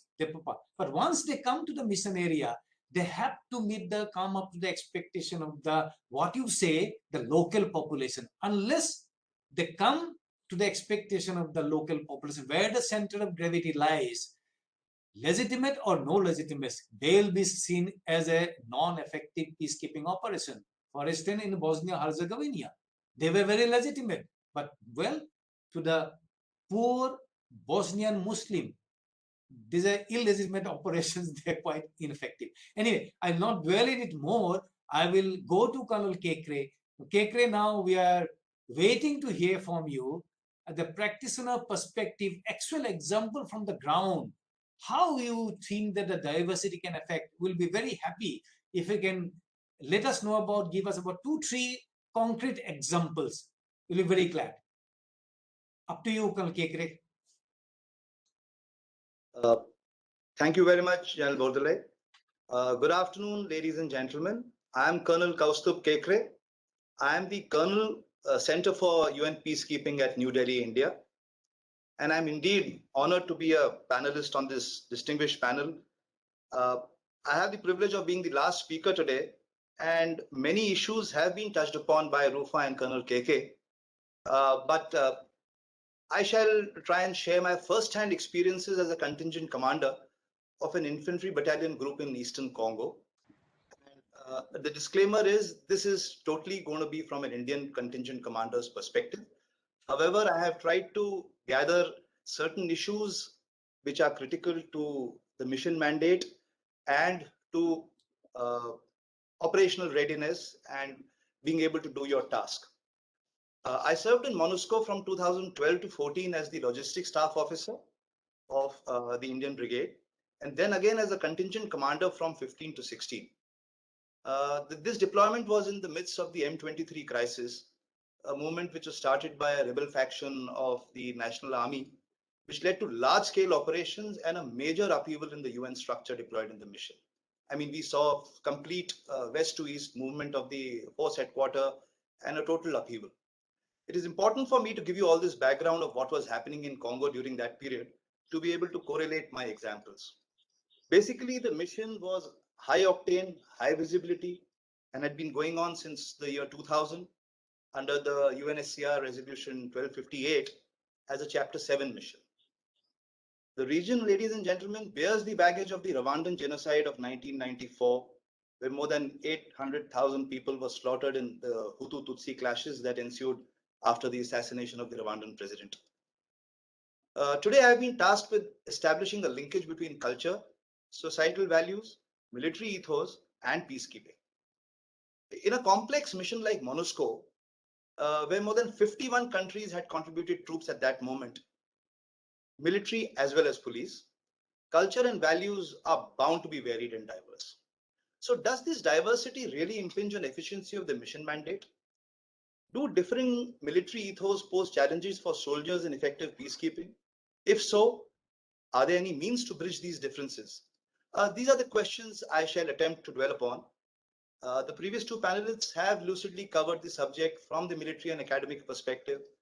The kind of statistics and on-ground research by Rufa are certain issues which will emerge here in those examples. They may not be very specific examples, but they do convey the message. So I'm going to give you an on-ground point of view. Let me start by stating a fact. Culture, societal norms, and ethos are the drivers of any and every society or civilization. When this is viewed in the context of militaries, the influence is even more profound. Patriotism, discipline, procedures, drills are so interwoven in the fiber of a military man that they would probably not even realize what they are doing as muscle memory is actually an outcome of thousands of years of cultural baggage, social practices, traditions, and military ethos, which have manifested in attitudes, aspirations, and habit. Back in MONUSCO, apart from the Indian brigade, there was a Pakistani brigade in the south and a Bangladeshi brigade in the north.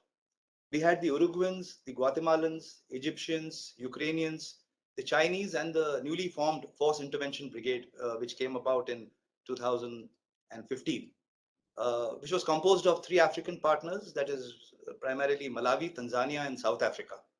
So this was an extremely complex mission with multiple armed groups, a fully armed breakaway faction of the Congolese regular army, and a multinational mission with immense diversity. If I had to identify a pattern, one could distinctly segregate them into 5 categories: the Latin Americans, the Asians, Africans, people from the Middle East, and the Europeans. What I deduced after observing the behavior and actions of all peacekeepers of all countries was that their actions are governed by their culture, religion, training, military ethos, and ladies and gentlemen, last but not the least, the national agenda. However, the fulcrum or center of gravity of any peacekeeping mission is the local population of the host country. This is the cornerstone for success of any military operation. Our own operational experiences back in India are replete with examples of how taking the population along has yielded disproportionate results, and mind you, also vice versa. So how these things have backfired if the population was not with us.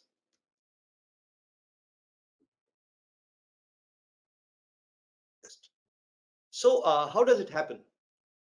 Let's take the simple example of prayers on all Tuesdays. Colloquially, the picture has been come about to be called the religious parade or the Mandir parade in the Indian lingo, where personnel of all religion get together to pray and pay their obeisance to God as per their belief. This they follow without even realizing the deep-rooted background dating thousands of years. Similarly, there are numerous examples of infusion of culture and society into our military, which is actually a cross-section of the society that we stay in. It is safe to assume that this would be the case even with other armies across the world. For a military man serving in a multinational environment abroad, the difference in culture and ethos is distinct. If not an impediment, these differing cultural norms and societal encumbrances often create dilemmas and confusion in the minds of soldiers and pose challenges for junior leaders as well as functional leadership up to contingent commanders. So during the course of my talk, I shall endeavor to touch upon these conflict areas and areas of convergence, which military personnel encounter when deployed overseas for UN peacekeeping missions. With short tenures of 6 months in case of India to up to a year, it is difficult to assume that we can find foolproof remedial measures to overcome these challenges. However, focused education on this subject and a mature leadership can certainly ameliorate these challenges that are faced in operations. I shall talk about the dynamics of interplay of culture, society, and ethos by examples, as only theoretical references may be difficult for me to correlate. I'll start with one major concept, that is the use of minimum force.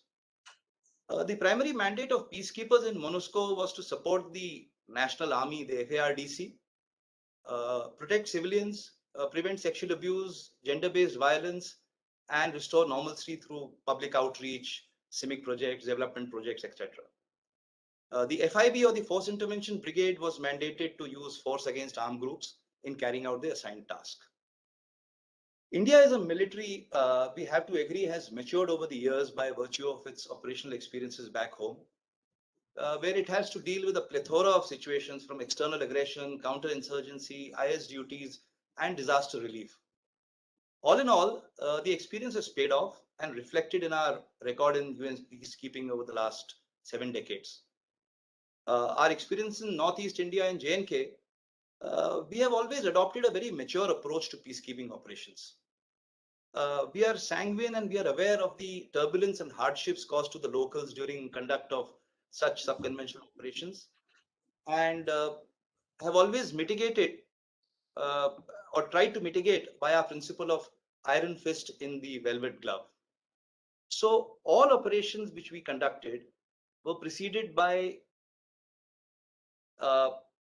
mitigation of their hardships, providing food, obtaining no objection and no damage certificates, and all possible support was provided to the villagers at all times, and specifically during conduct of these search operations or protection of civilians, or going into an IDP camp and providing support. More than adequate weightage was given to safety of civilians and prevention of collateral damage.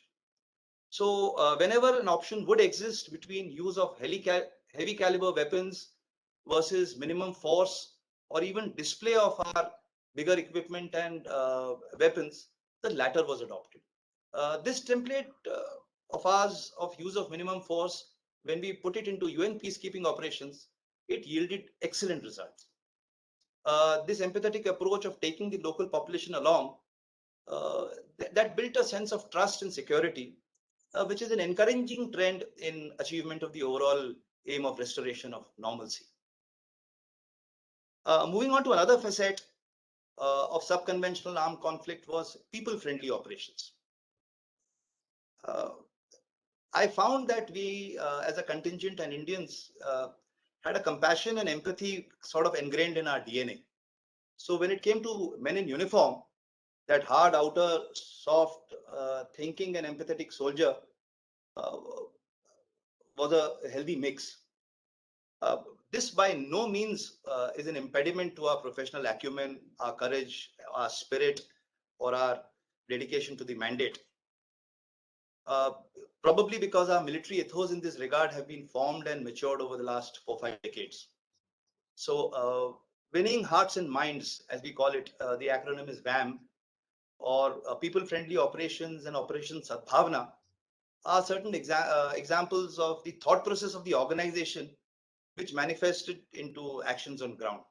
I'll give you an example. We were deployed in the summer of 2015 in a place called Sake. So this region was wary with those prolonged operations and armed group clashes, humanitarian crisis, IDPs. Basically, misery and poverty was in abundance. So this UN has an institutionalized system in its folds called the CIMIC, or a civil military cooperation. One of the charters of this organization is to provide support to local population in more ways than one. This is a long process involving proposals, approval, allocation of funds, and finally the execution of the project in line with the overall thought process of the mission headquarters. In my case, by the time my last flight of inducting troops arrived, my Subedar Major, or should we say my second in command, one morning during one of our routine walks around the premises of my unit, he took me on a detour. He wanted to show me some toilets that they had created for girls studying in the local school. I was impressed. He also told me that he had sent some boys to assist in resuscitating the school football ground. And he proudly said all this he did within the resources which were at his disposal in the unit. And mind you, not being told. All he said was, sir, the villagers around our camp are so poor, and this is the least we can do. We will do more once our CIMIC project is approved and funds come. So you see, this is the datum at which we operate. One could pragmatically separate emotion and profession and follow the institutionalized process of help and rehab, which has been enunciated by the UN or the other sister agencies, or then, like him, add to the cause of stability and normalcy and do your little in your own way. So this was an issue. The next issue I wanted to cover was secular fabric of the Indian military. So when we talk about culture, one of the issues which comes out is the secular fabric. Many of us in uniform have heard of the word MMG. No, I'm not referring to the medium machine gun, but this is the Mandir, Masjid and Gurudwara. That is the place of worship, Mandir for the Hindus, Masjid for the Muslims, and Gurudwara is for the followers of Sikhism, which many of our units maintain to cater to the religious belief of troops. Why I want to bring this out is, some units even have a church for Christian troops. So Indian diversity is so vast that people belong to all religions and secularity is ingrained in our ethos. This diversity extends to languages, customs, castes. However, the unity in this diversity is a wonder for many who see it from the outside and for us who keep seeing it every day. This ability to absorb different cultures, languages, and religions does extend overseas on our deployments. Our troops adapt quickly and naturally. As a matter of fact, respecting the religion and customs of the host country has helped our peacekeeping missions greatly in establishing the much needed connect with the locals, which is a prerequisite for subconventional operations. Our battalion would regularly attend the Sunday mass at the local church. We would prepare lots of food and refreshments for the locals and kind of make the event festive. The main religion of Congo is Christianity, and we would join the villagers in their festivities on Christmas, New Year's, and their National Day.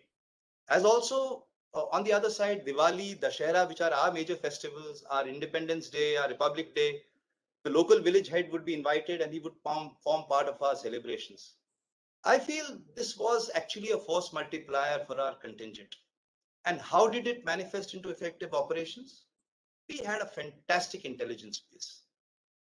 We were frequently informed by the villagers of brewing tensions, some fault line somewhere, location of armed groups who were transiting, some hostiles hiding somewhere, some weapons found somewhere.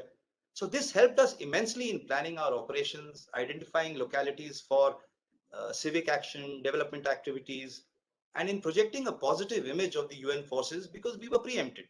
And I would invariably hear good things about our contingent from the local population, the village elders, and also from other contingents.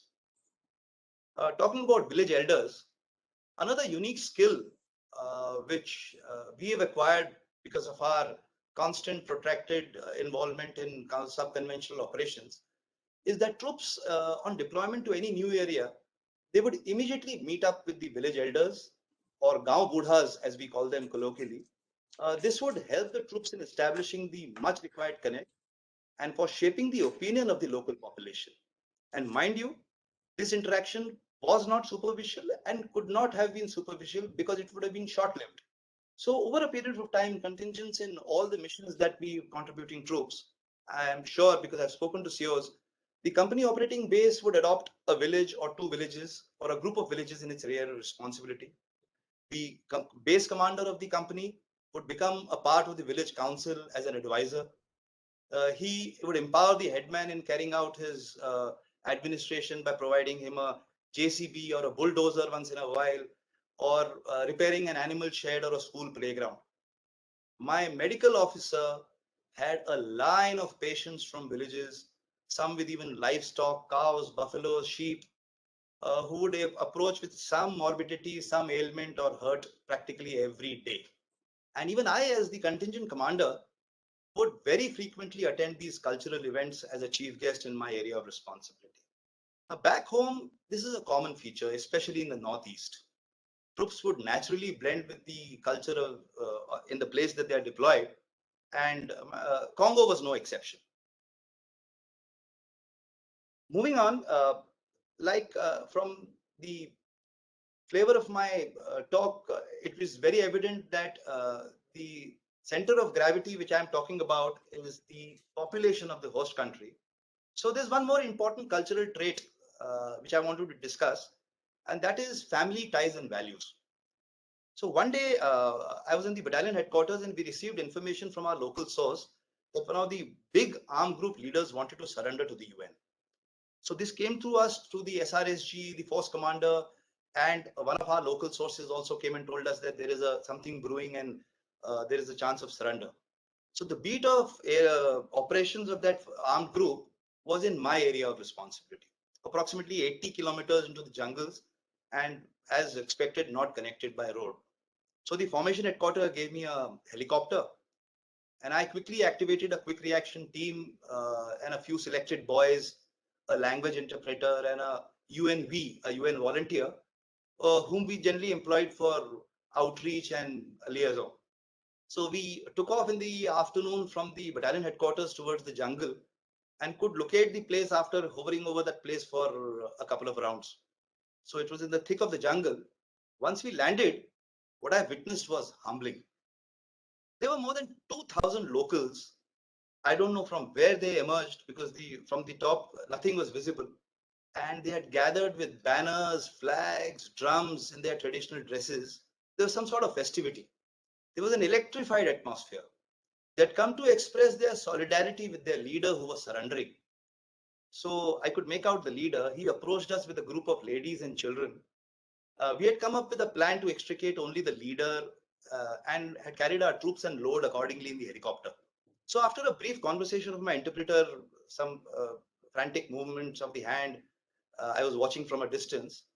The interpreter informed me that the rebel leader insisted on taking his 2 wives and 7 children along with him. So we were taken slightly off guard. We hadn't planned for this. However, with some permutation combinations and my company commander, we worked out a combination and his entire entourage was carried after his insistence. He said he won't go otherwise. And we had to leave some of our own troops behind. I was slightly worried because it was getting dark. But however, in spite of the weather, the other contingent who was watching this happening, the Ukrainians, the helicopter pilots, the South Africans who were watching this happening, they could make out that we had left our boys behind. So you see a fusion of civilians, the locals, and the entire combination worked out. We picked up our guys in the next sortie. So here I would observe a fierce sense of belonging of the locals towards the leader, as also the leader for his kith and kin. He did not abandon or plan to abandon his villagers, in spite of the fact that his own future was uncertain. This we need to understand. No matter how rustic, how underdeveloped and downtrodden that community was, family values and bonding was in abundance. The survival instinct had not diminished his ethos or his values. So we should be cognizant of this when we deal with locals. Give them their due. Understand that they too have a culture, they have values which need to be respected. Identify those red lines which cannot be breached and respect them. Only then will we be able to effectively ensure peace and inculcate trust and faith in them. Also, maybe takes years of contingent after contingent to establish a connect. Whereas it will take only one incident of high-handedness, gender-based high-handedness, disrespect or abuse of their culture, which can undo years of good work of the contingent in particular and that mission in general. So apart from UN training, I feel classes on culture and tradition by all the peacekeeping training institutes of the world specific to that country should be given due importance in the orientation training of potential peacekeepers. Next, last point I would like to cover is the importance of a socio-cultural connect. KK, how many more minutes will you take? Sir, 2 minutes more, sir. Okay, done. So the socio-cultural connect for a contingent deployed overseas is two-dimensional. One is with the population of the host country, and another is with the other contingents deployed in the mission. So in spite of the barrier of language and culture, as regards other contingents, I feel that the only way to connect and jointly operate with contingents is through one common thread of military ethos, professionalism in conduct, impeccable discipline, and a conscious effort to respect each other's values and those of the locals. A commonality of military ideology and way of functioning brings a sense of familiarity and bonding between these contingents. I often used to see these Congolese children join their hands and greet us with a namaste. Some who had stayed closer to the location with us in the Indian contingent even spoke Hindi. They would come and wish us on Holi Diwali. Our troops also picked up some Swahili words. And the same was with the other contingent. So this fusion of cultures is a pleasant experience and lays the foundation for meaningful peacekeeping operations. I conclude these learned people on the panel and the introductory remarks have given out, like Yuval Noah Harari has said, that culture has evolved after for the human species to develop the cognitive domain of thought, rationality, separating right from wrong. It's a long drawn process. So cultures, values, and ethos are evolving, and we need to work on them. And more interaction on professional social platforms, joint training with the other contingents, bilateral and multilateral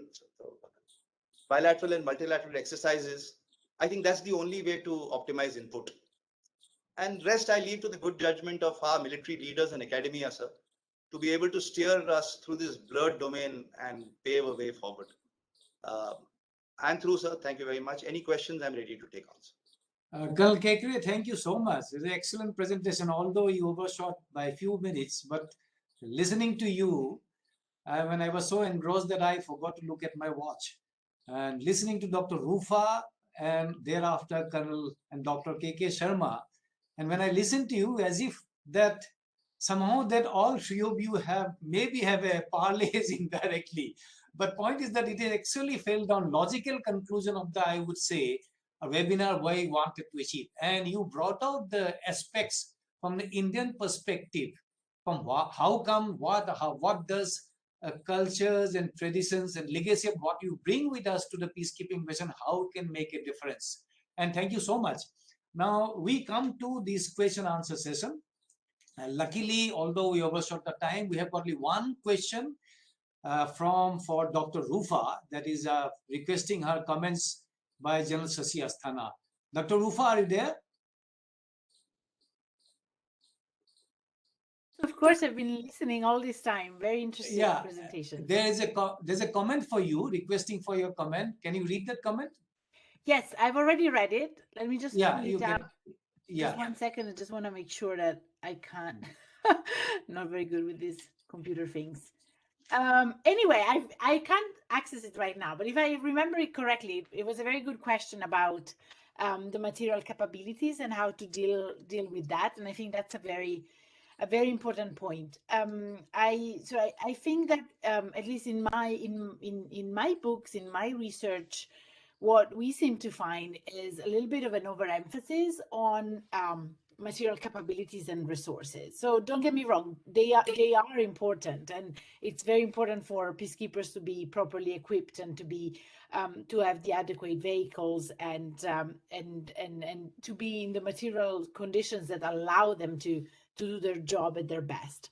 At the same time, however, I think that there is a lot that that UN peacekeepers can do just with better, also with better training. So I would personally be in favor, but of course, and I mean, this also though links to a broader point and a broader problem, which has to do not that much about equipment and capabilities per se, but about the differential between different countries, particularly between Western nations and non-Western nations when it comes to material capabilities.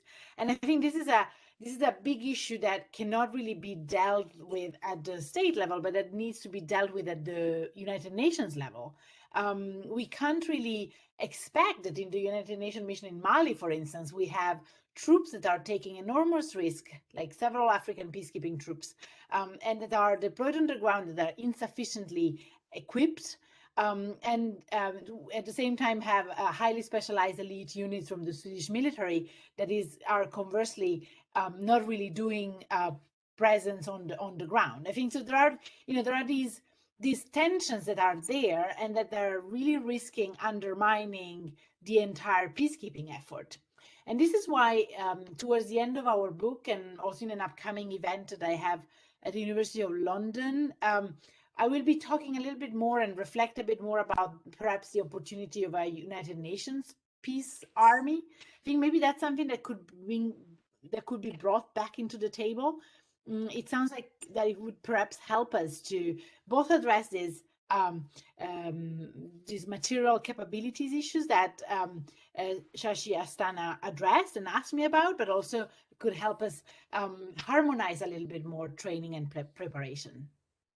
May Thank you, I Dr. add, Roof. General Badulai, with your permission, can I take 1 minute? 1 minute only. Okay, just 1 minute. India in UNSC conference brought out and flagged this issue that there is a wide variation in the digital capability of various contingents, and there is a diversity there. And what we have tried and tabled in UNSC conference in this month when we were the presidents was that one is that we need to develop it. Number two, we have given this program which the DG ICWA brought out. In addition to that, we have also signed an MOU to say that we should have a UN C4 ISR capability academy. Because this is becoming important, because you can't do protection of mission unless you have credible intelligence. And to get a credible intelligence, you need to be digitally enabled. And digital enablement is in terms of resources as well as training. My 1 minute is over. Back to you. Thank you, Shashi Asthana and Dr. Rufa. I agree with you, Shashi, that you need to have this capability of more digital intelligence. Just to give you a comment on that, again, I'll give you my answer from my experience. When Dr. Rufa will know about that, when UNIFIL got deployed, UNIFIL 2, there's some of the peacekeeping contingents still have got UAVs also. Some of they have got a kind of weapon system, they have got some intelligence capability they have got. I think like of this not heard also in event. They brought it along with them. But what happens, one thing to have it, and second thing is how to make use of it. It should not be seen as that you should be intrusive. And those UAVs have been kept under tarpaulin because they are not acceptable to both sides. So one thing to have it, how to use it. And apart from that, what you said that your Dr. Rufa brought out about the gear and weapon system, I'll come to about, since he brought out, I'll talk about it. But since there's no more question, I thought I will have my few words, and I will request General Goswami and General BK that if I cross took 2 minutes more. Don't mind, because others have taken, so I think I should have to right to say that. Now, this was an excellent discussion today. I think, as for myself, I have realized that what we wanted to achieve, we are going back with a lot of new information how to do it. Now, the good understanding of the concept of the diversity itself helps to understand how peacekeeping operation can be more or less effective. I'm not going to repeat what the speakers have said, but I'm sure that all the three speakers had to say so much that they will be able to do that what they wanted to convey. When they convert their speaking notes to an article, it need not be 1,500, could be 3,000 words, so we can get benefit about what they have said. Having said that, participation in the peacekeeping operation is by choice. So we do not have, nor the UN has, any control on the composition of the peacekeeping missions. There is diversity. So peacekeeping mission will remain diverse, and it will vary from one mission to another mission, depending when the troops contribute. Now, once we're armed with this knowledge about this impact or the tool of the diversity, how we can best use it to make the peacekeeping more effective, next steps should be how to make use of it. One is that when the peacekeepers are made to aware, like it has come out during the intervention of the most of the speakers, that how the social behavior or diverse effect of the peacekeeping mission can impact on the outcome of the peace operations, they will be able to find out better ways to indicate to the host nation or the population the true intent. But at the same time, to expect the host population to understand and change the perception will be difficult. There are times that our true intent could be misunderstood and can be considered as intrusive. In this point, I like to give a small example what Dr. Rufa also touched upon about that having equipment. One of the elite unit, in their true sincerity, they went about outside carrying out the patrolling to implement the mandate. But their social behavior were not well received, maybe because they wore the complete battle gear, wearing dark glasses, weapons always ready to fire, and a helmet and your flak jackets, and driving at high speed. They simply wanted, the well-meaning people want to implement the mandate. Very soon, couple of months thereafter, what happened? One of the APC came over a big ID, destroyed the completely armored personal vehicle, and the 6 peacekeepers died on the spot. So what had happened, the so-called elite unit had to mend their ways, and I'm sure that they could not do their job as effectively later after the incident as they could have done it. So it is because their social behavior or the body language were not well received. That is very important, that what we understand about that. Now, diversity is one aspect which can relate to effectiveness of the peacekeeping operations. But it also opens the door to many other related issues. And I want to talk about only two connected issues, which came about during our discussion. First, I am referring to strategic communication. Now, much as you would have liked to condition the peacekeeping condition to condition the behavior, is difficult. Well, Kk also brought out, you come as a legacy and a heritage. It is because you are all decades of experience, so you really actually fall into the place. But on top of that, most of the contingent, mostly the Western nation, come from the short duration of 6 months. It becomes a limiting factor. And second issue is that it results in a lack of communications, giving out wrong signals, even if it is not out of intent. And there are times the gap is exploited by a lot of armed groups to malign the peacekeeping contingent by making use of a disinformation campaign. Even this HIPPO report also brought out that the peacekeeping contingents continuously struggled to communicate to the local population about true intent, but not that simple. Now, the counter this, what happened, there is a shift. in the thinking in UN headquarters that about the strategic communications. So they have called out a new strategic directive on the global strategic policy on the strategic communication, how to reach out to the different stakeholders in the mission area. But as usual, there's a gap between what is in the norm given out to the UN headquarters and what can be practiced as seen in the ground.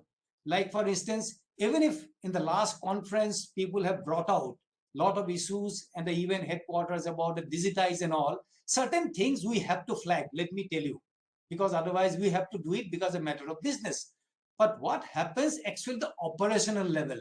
Policies will be always vague, but all depends on the operational leaders and the contingent, how they relate to these policies and how to change this. Now, currently, most of the peacekeeping contingents are trying to operationalize these new communications on the strategic communications. Okay. Now, for example, to this communication, strategic communication to work well, very important to have the defined the target audience, the targeted message, and who and how is going to give it. I can give you one example that in UNIFIL, long back, about 10 years back, they had used the famous, most popular stage artist, Rafiq Ali Ahmed, to carry the message of UNIFIL to the local population. It was very well received and well acclaimed. Now, let me give you two more examples of competing examples of about strategic communication before I come to the second issue. One that Colonel Kk brought up that issue of the CIMIC. Okay, and this is that what we do it. I want to bring out another competing example of the CIMIC. Very important of the why I'm giving you this, that no point how much you learn about this diversity or these horizontal or the between force commanders and the troops, unless you do not know how to make use of it. I mean, we can keep reading the books and nothing will happen. But we will not be able to make any positive contributions toward enhancing the effectiveness. This example I wanted to give you about the CIMIC is that most of the Western nations have a CIMIC team. They're experts and well-trained. But this strength is about 5 to 6 people of the contingent are over and above the UN authorized strength of the contingent. Now, these people do not participate in combat operations. The job is for the outreach program. Now, they deal with the money which additionally they get from addition to them from their own countries, how to deal with them, always in touch with the population. They have been trained. Now, if there is an incident which could be as a result of behavioral problem of the contingent, it normally happens because of the wrong message. What happened? This operational team or the patrol step back. There's a CIMIC team get the information. They go there, they try to resolve the issue. They have been trained for that and resolve the issue. Maybe at the same time they say sorry. But the contingents, mostly from the global south, I can talk about these Indian contingents because like Colonel Kk has brought out, we do not have the luxury to have induct a single additional vehicle or a man. We go by purely what even tells us. Now, so therefore what happened? The troops are multitasking. So in these contingents, if there is a similar incident of the behavioral problem, we cannot fall back to the CIMIC team.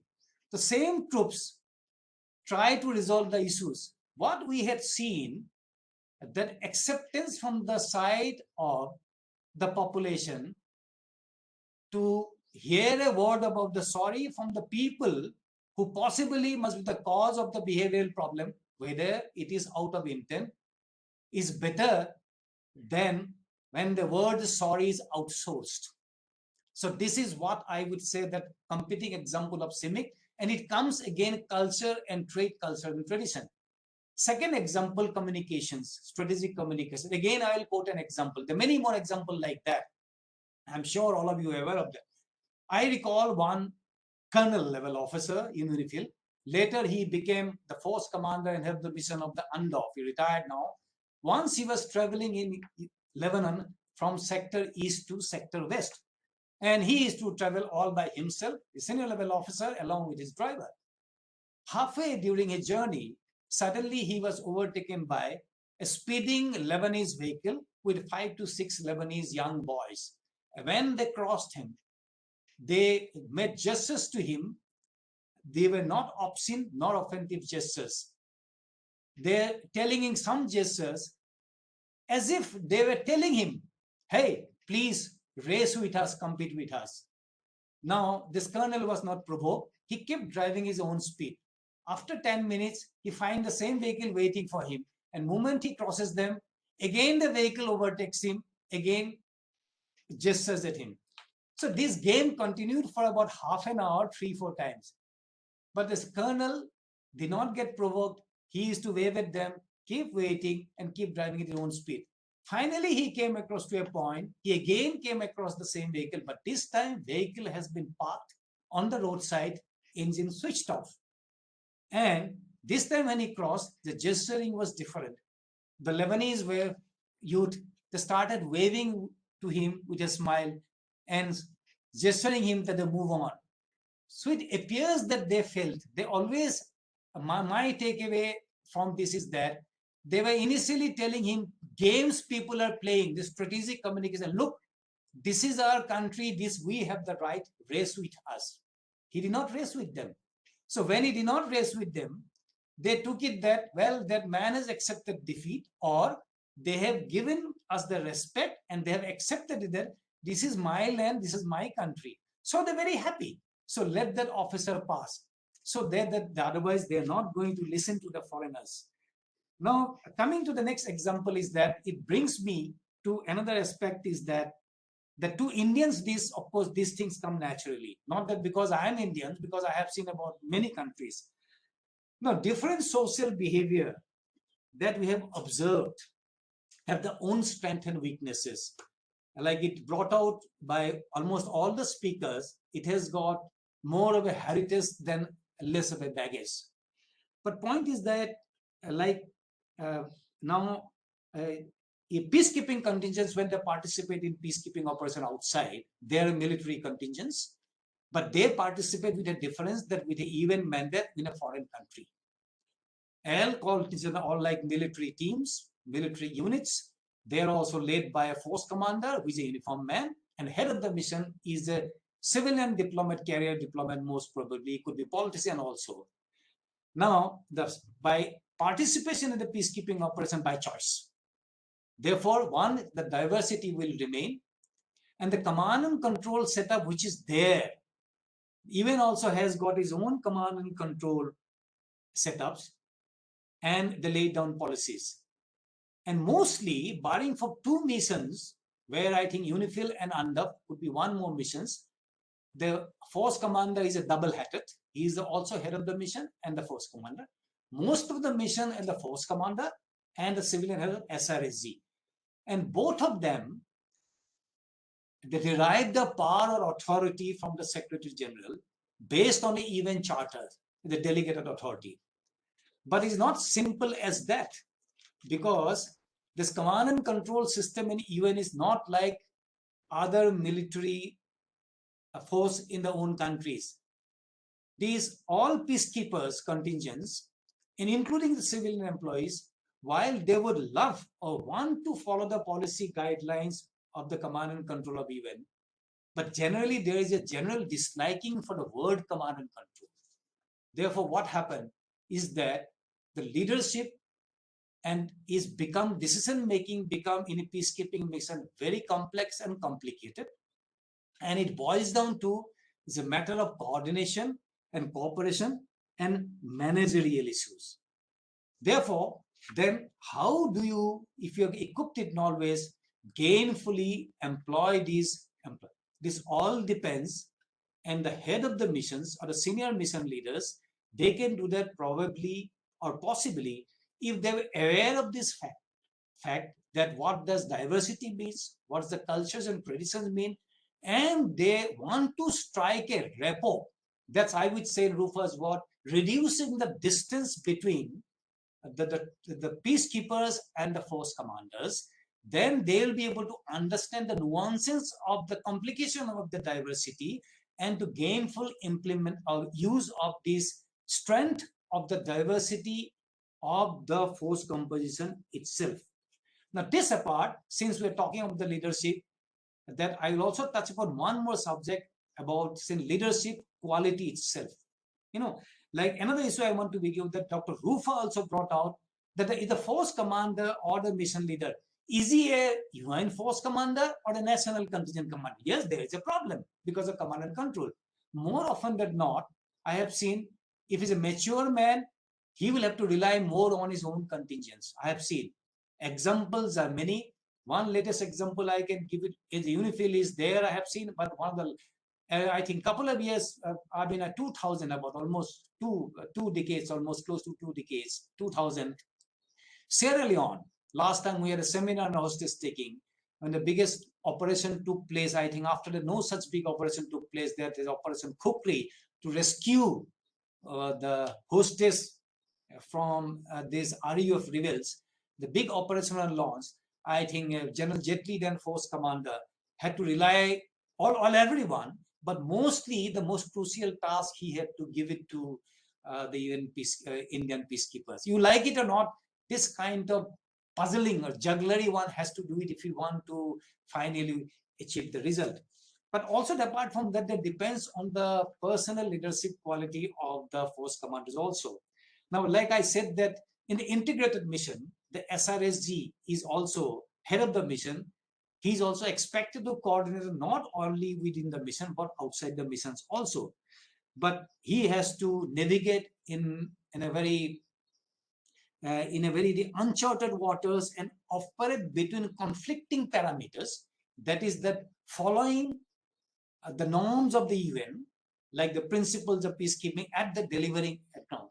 Now, what happens, and the senior leaders, they interpret the mandate according to their own understanding, at times according their own understanding, but intensely they interpret the mission depending on their calculation of what will be the gain or loss or the prestige thereof after taking a crucial decision. Many of the senior leaders, when they have calculated the decision, they calculated the loss. If that should the decision they take be counterproductive, they shy away from taking very, very crucial decision. There are n number of examples in the history of peacekeeping operation. One I can quote immediately: the Bosnia, what had happened when Bosnian Serbs took 50 Dutch peacekeepers as hostages, and right in front of them, when a lot of innocent civilians were killed, in spite of having the resources at hand, both the force commander, that is Jan Biar, and the Yasusi Akasi, as the head of the mission, he was there before UNTAC, they decided not to use the force.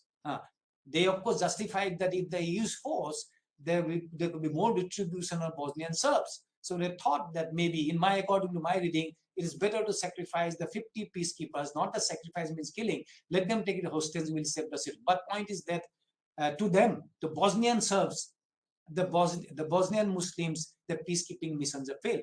So they did not do it. They came in the list of, they included the list of ineffective leaders.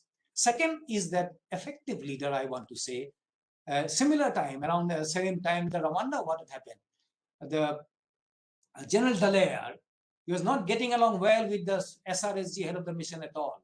He had clear-cut instruction not to intervene. Yet, purely on humanitarian ground, thousands of handful of peacekeepers, willing peacekeepers, he went out of the way along with staff officers, and he risked their and his own lives and saved a lot of innocent Rwandan civilians. Otherwise, I think the genocide figure of 800,000 would have gone much more. While we talk of Rwanda as a failed mission, we also should talk about what effective leader means. Later in time frame, of course, in Haiti, we know about the 2005, when the mission was almost going out of the hand, when the forces of the government forces is actually involved in a lot of crimes and killing people, innocent people and all. Ultimately, the UN peacekeeping operations, along with the French force, had to use force, use a heavy force, and to forcefully enter the palace and arrest the president. In 2011, similar incident was taken place Cote d'Ivoire, when they had used force, about 20 or thousands of ammunition they have used, kind of grenades and indirect fire and direct firing weapons they use. They have finally decided to disable the gang and, of course, kill that gang leader whose name is, I think Emmanuel Red or something like that. That is happened in Haiti, sorry. And Cote d'Ivoire was, the president was arrested. Now, this is the examples of some of the leaders who could be listed because they calculated the loss, they decided not to take any action. There are many more leadership examples, and some of the leaders, they have taken the extra mile to and personal risk, also cost of the carrier maybe, to save innocent human beings.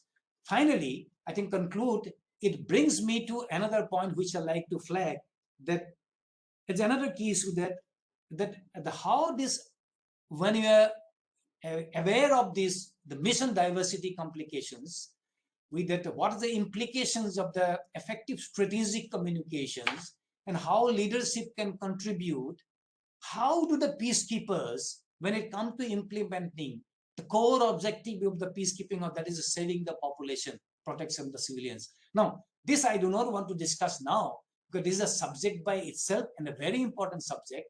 I understand that, and I know that USI is going to take up this issue 2-3 months, as I think we'll be learning a lot. With this, I come to my point, and I think 1 minute, or we may have still, otherwise I think it is no question. I think I can see in the listing. What I will do, I request Director USI for closing remark, General Kk Sharma. As you all know that he has become a common face now. He's had a distinguished career, both in command and staff assignment. He has served as a military observer, and he was also defense advisor in one of the Central Asian countries. And post-retirement, he joined USI, and he was the deputy director of the strategic studies and simulations. And his areas of expertise, of course, is strategic gaming, simulation, and of course exercises, and strategic need assessment. And soon after he took over the range of USI, I think because of him, USI got a new lease of life in the field of peacekeeping. He has given open-handed, he reached out to everyone, and his simple requirement is that people must know that what USI can contribute. And with this, I request General BK for your closing remark. Thank you.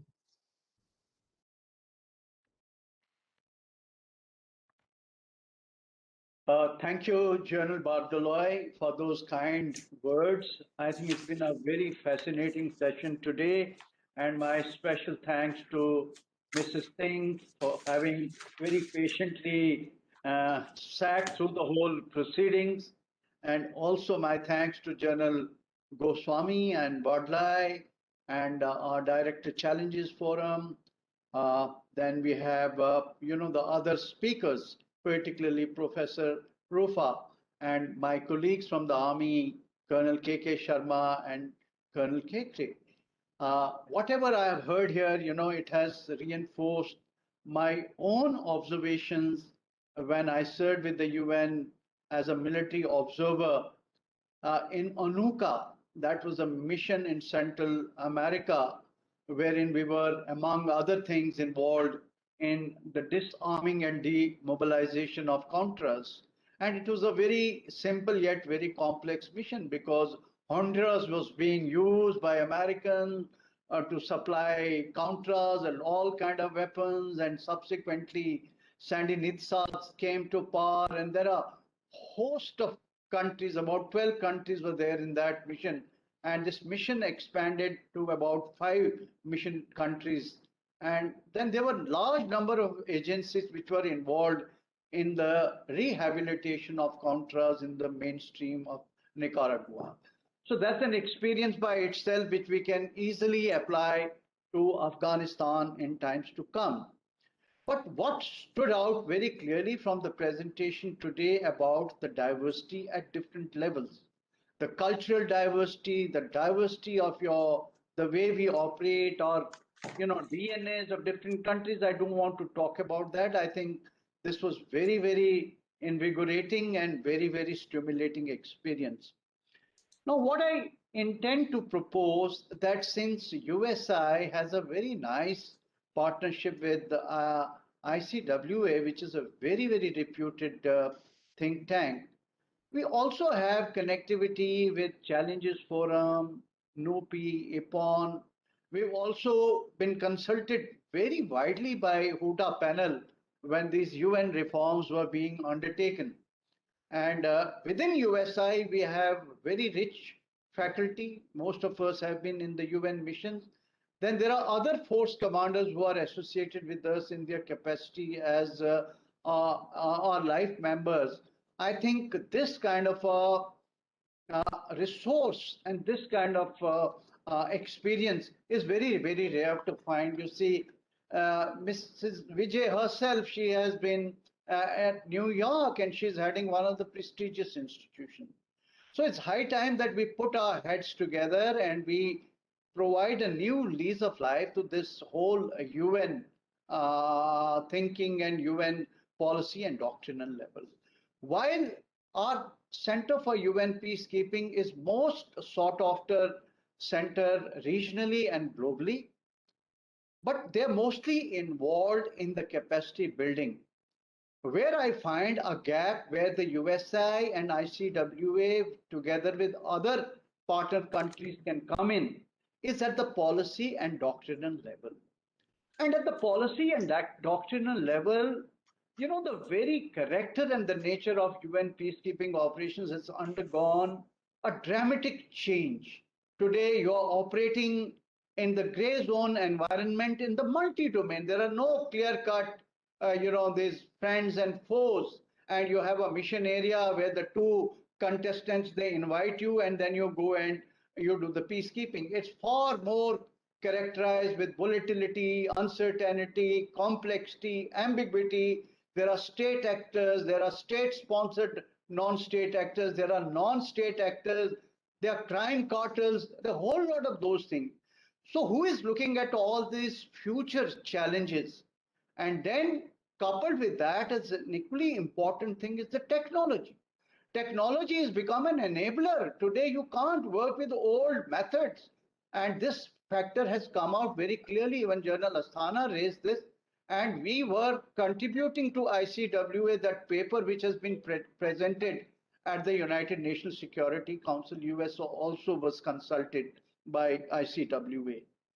Together with this, I think another challenge we need to look at, it is not peacekeeping anymore. I think peacekeeping is a very, very narrow concept. Today, you have to look at peace building. And why I say peace building, you look at what happened in Syria and Iraq. While you may have dispersed Daesh, or what you call as the Islamic State of Khorasan province, but unless you rebuild that country, that ravaged conflict zone, people will go back to those dark ages. And same is the state today in Afghanistan. Unless UN takes a leading role and the whole international effort is channelized to the ages of UN, other countries will keep doing their proxy games and what you call the great game. So UN has a great scope in the peace building even in Afghanistan. And that is where I think we should put our heads together. And together with maybe CUNPK, we should be actually looking at what is likely to happen. Carry out a 360-degree diagnostic assessments of some of these conflict zones. Look at certain flashpoints, inflection points, triggers, and then have some kind of a strategic responses worked out to preempt or effectively, intervene under the aegis of responsibility to protect, than actually doing the firefighting, which has become the norm with the UN peacekeeping operations together. And by then, a lot of harm has already been done.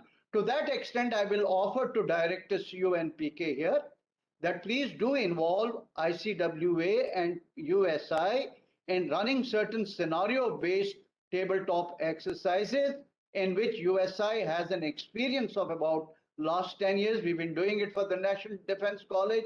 He himself is a higher command graduate. We've been doing it there. So we would like to do that, and then we would perhaps be in a much better position to provide more focused policy recommendations to Ministry of External Affairs and Ministry of Defense, and take this further to the United Nations Security Council and be a voice of reason in any future UN reforms. We also are going to put these monographs together after every episode, and towards the end, hopefully, we will convert this into a book, and maybe this book can be then introduced as one of the reading materials at different UN peacekeeping centers. And then if we start synthesizing the experiences and the lessons learned in different mission areas, that could yet become another volume which could be introduced as part of the syllabus in different regional peacekeeping centers and give it a wider circulation to those units which are involved in the UN peacekeeping. So with these words, I thank all of you once again, and we look forward to another exciting session in times to come. Thank you, ma'am. Thank you for being with us, and I'm personally looking forward to meet you, whether at your place or at the USI. So we look forward. Thank you, Jan Bardolai and Jan Goswami.